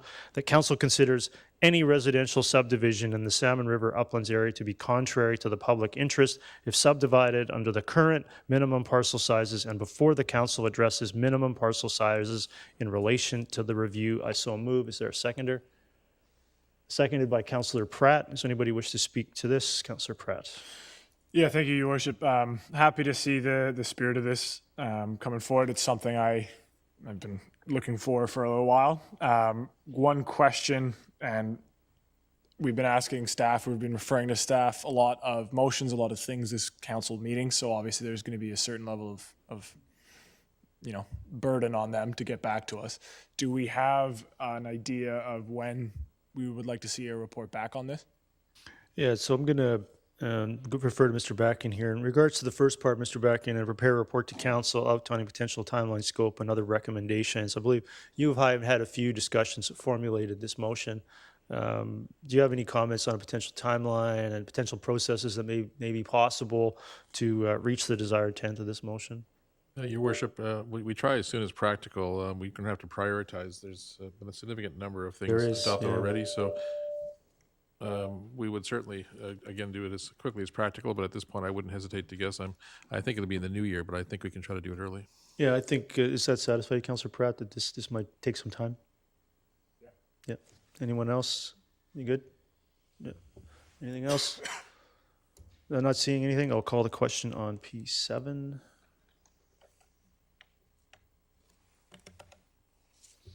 That carries unanimously. Moving on to P8. There's a typo here. Initiation of project, priority project works with initial preparations. Be it resolved that council hereby directs staff to begin a general project scope review for the anticipated provision of an increased array of needed community and recreation amenities, including the following projects: a new indoor pool and community center within Yorkson Community Park in Willoughby, a new soccer campus within the Smith Neighborhood Plan in Willoughby, a new ice and dry floor recreation facility at the Langley Events Center in Willoughby. The council hereby authorizes staff: 1, sites have been identified to complete pre-project work for the above referenced projects, including site analysis, surveys, geotechnical analysis, tree assessments, environmental assessment reviews, off-site and on-site civil infrastructure information, and site service capacity. That council hereby pre-approves $250,000 within the 2023 budget to enable the undertaking of these above referenced pre-project works as an aggregate community project, and that staff shall report back to council on each individual project once an initial general project scope review is prepared, with recommendations as to the processes and possible resolutions required to advance each individual project as so directed by council. I so move. Is there a second? Councillor Ferguson seconds. Is there any discussion? Councillor Van Popta. I question the $250,000 value placed in all of these reports. If it was just possibly 1 or 2 projects, then I would think that the $250,000 would be enough. But just kind of knowing what consultations and fees and stuff are worth, I don't think that that's going to cover all 3. Yeah, so I'm going to give you that. So I did run this by senior management. They suggested that $100,000 per project was reasonable, so I just downgraded it to $250,000 as a proposal for council. Just Mr. Backin, you were senior management, want to respond further? I think we just clarify this is really for the balance of 2022. More work will need to be done in 2023, and of course, this is just the beginning, because these projects are going to be significant and take a lot of work and a lot of intense I think this is the first of many requisitions, if you would say, Mr. Backin. Yeah.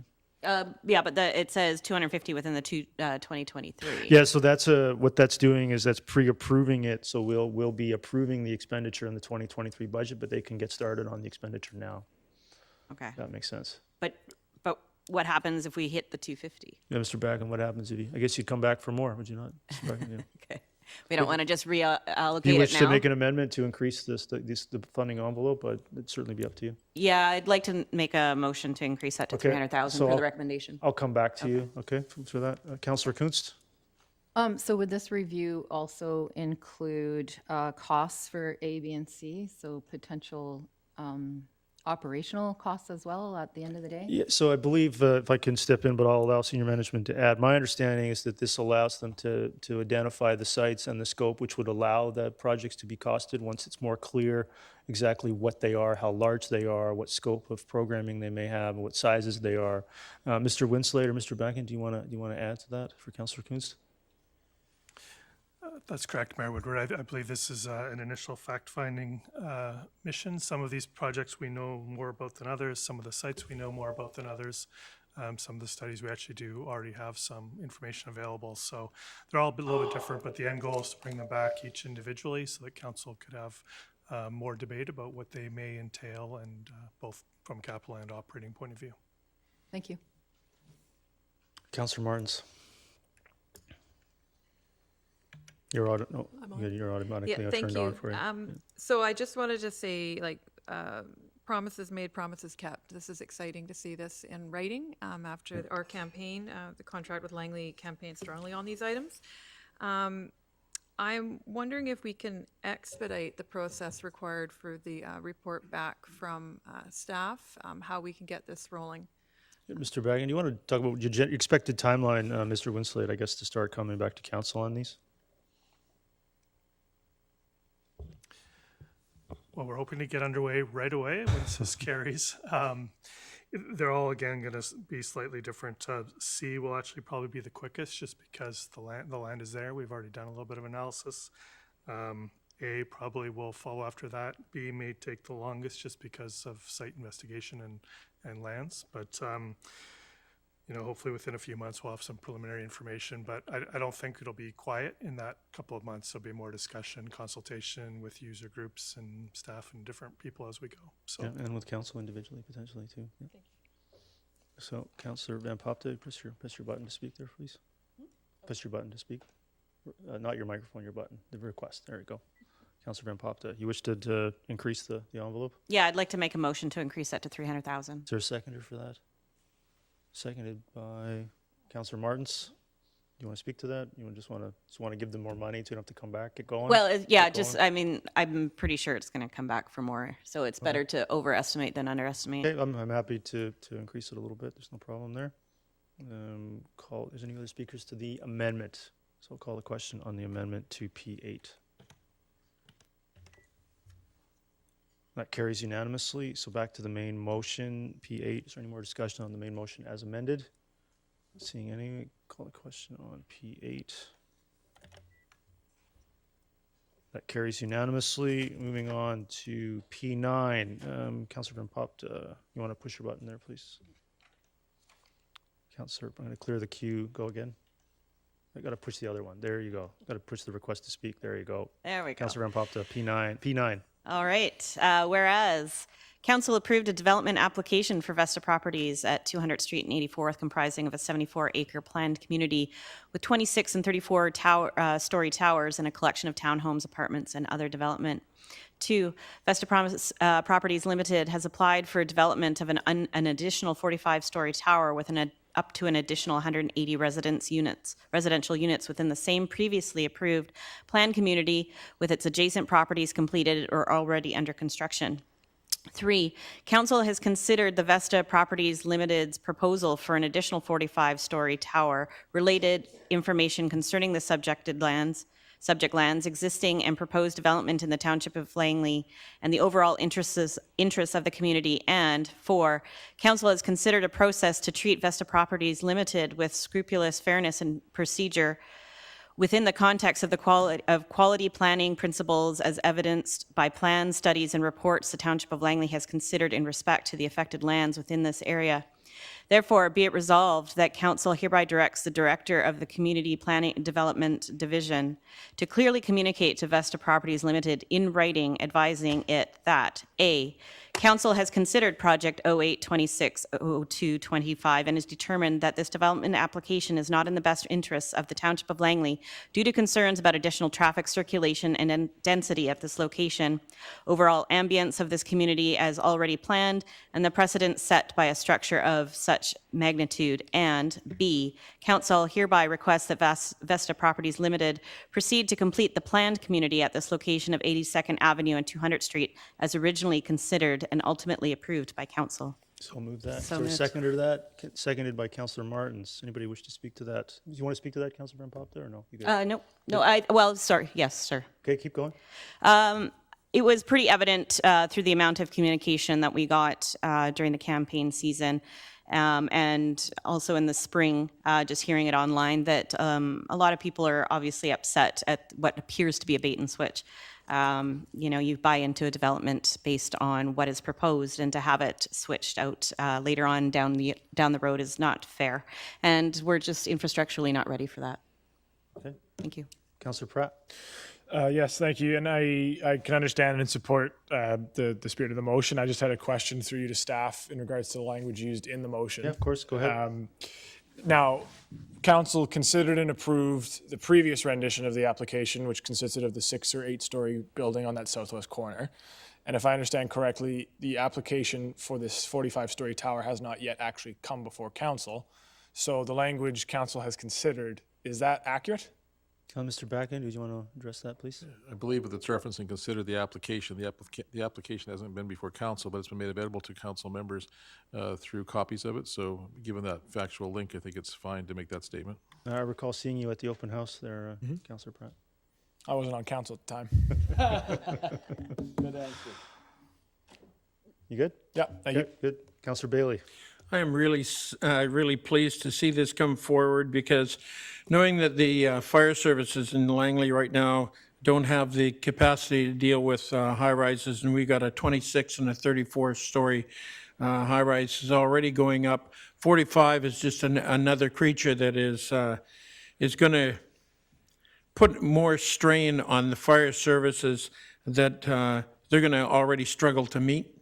So I'm really glad to see this 45 story get put in the garbage can. Okay. I'm not sure that it's being put. Okay, thank you, Councillor Pratt. Yeah, thank you, Your Worship. And I guess it's just a matter of realizing what we're going to be dealing with along the 200 Street corridor in the future. And I think when we're talking specifically about this application and the process that this application went through, there's merit to say we don't like the 45 or whatnot. But the reality is that that's the corridor where we're going to have the greatest density. And so I'd be careful, or I'd be nervous if council was setting a precedent to say we don't support this level of density. I'm about to speak to that, but yeah, I agree with you. So that's what I'd be careful of, and I think that it's important to recognize that this is this specific application, not the concept of density along that corridor. Yeah, so I'm gonna speak to that. I'll go to Councillor Van Popte for a second time. So I got a couple comments here. I want to clarify and bring to council's attention in item A. It says there, overall ambience of this community is already planned by the precedent of such magnitude. So I think there's high rises and then there's 45-story high rises. And then there's also very specific to concerns about additional traffic circulation and density at this location. So I don't view this motion as weighing in on any other location anywhere in the Township of Langley, just this particular location. Given the uniqueness of the neighborhood, given the uniqueness of the situation. I see this as a very positive thing. I see this as being fair to the proponent, not to invest or spend any more time, spending any more money on this particular application as it currently exists. I see it as fair to staff, not to be processing an application which council has considered, and we'll see what we do with it here in a few seconds. But I think it's fair in terms of the process that if we see a planned community and it's trying to be amended, that we render a decision on that in fairness to the residents, fairness to the proponent, and fairness to staff to not be proceeding with something this council doesn't support. Councillor Van Popte. Yeah, just I think I heard at one point that this 45 stories would be third tallest building in the Lower Mainland, I believe. I could be wrong, but I don't know if we need that yet. But for me, this is actually just more about process and fairness, and has nothing to do with my my support of densification along the corridor. I concur. Anyone else? Not seeing anything. I'll call the question on P9.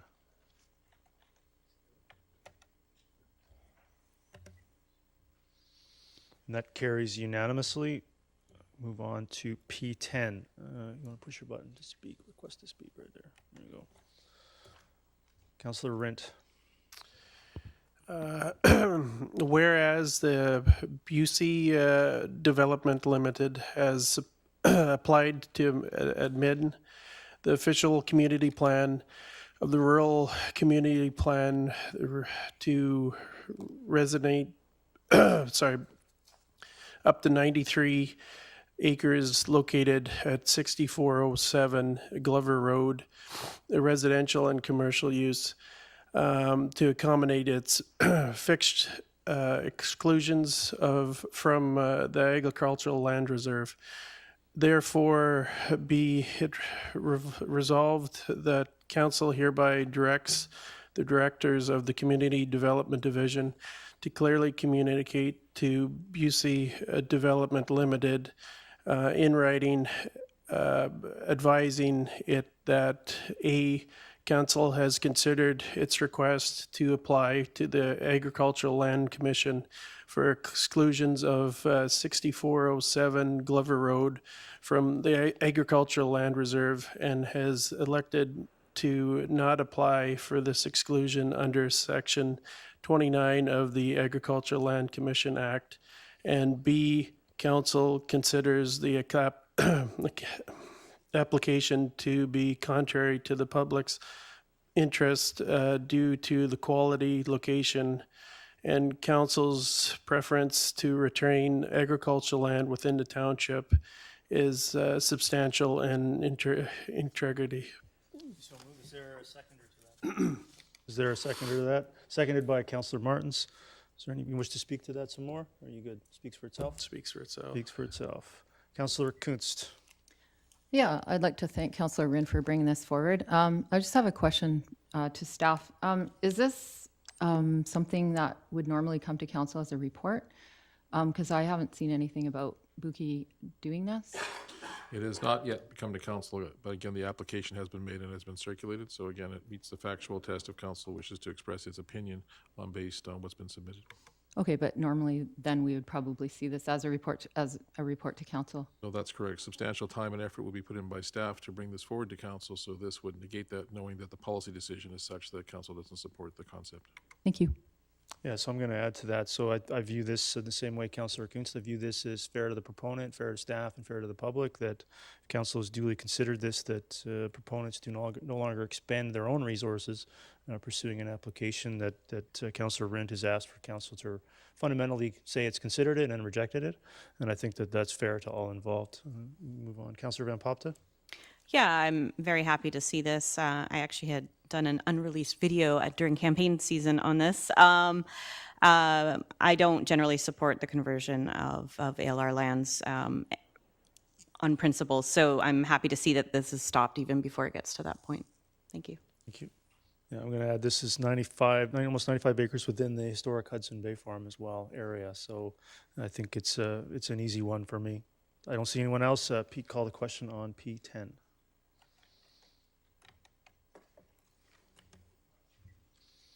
That carries unanimously. Councillor Kunst, you want to push your button to speak? Yeah. Councillor Kunst. Oh, thank you. So I'll just move it. I won't read everything. Okay. Move that. Is there a seconder? Seconded by Councillor Pratt. You want to speak to it? Yeah. Go ahead. So if you haven't yet, you will probably get a lot of requests from residents in our community. We have a new tree protection bylaw that we adopted a couple of years ago, and I'm all about tree protection, and this is not about wanting to clear cut but we do have residents in our community that are really struggling with some of the inflexibility of it.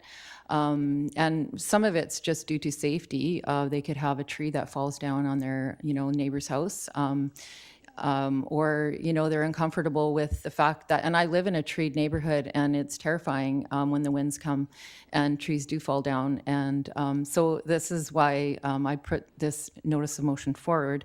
And just to be clear, I'd actually like to refer this motion with a referral to staff for a presentation. So that's... Okay, so I can come back to you? Yep. I can come back to you for that. I'll hear from Councillor Martins. Yeah, thank you to Councillor Kunst for bringing this forward. I heard this concern frequently in the course of the campaign. And you mentioned you're going to amend your motion. I'm also looking at the possibility of more information from staff with how we can maybe reduce the process bottlenecks and look at streamlining the process to reform the bylaw based on some of the feedback that we've had now that the bylaw has been in place for a couple of years. Yeah. Okay, so that'll be basically, it sounds like you're good with a presentation potentially then. that would be a way to get more information, spend some more time with the bylaw, get updated on some of the issues in the history.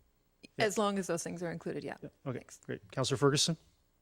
Well, yeah, okay, I don't have a problem with the presentation, I just have a problem with inside the actual motion is provide for exemptions for dead or dying trees. I think we need to, we look at a referral first and then look at, and to staff, presentation by staff before we are picking apart the bylaw. Does that make sense? I would actually propose that dead or dying trees be deleted. We just simply ask for a presentation to council for the tree protection bylaw. Let me consider, you want me to come back to you for that? I've got a few more speakers here. Okay. Councillor Pratt?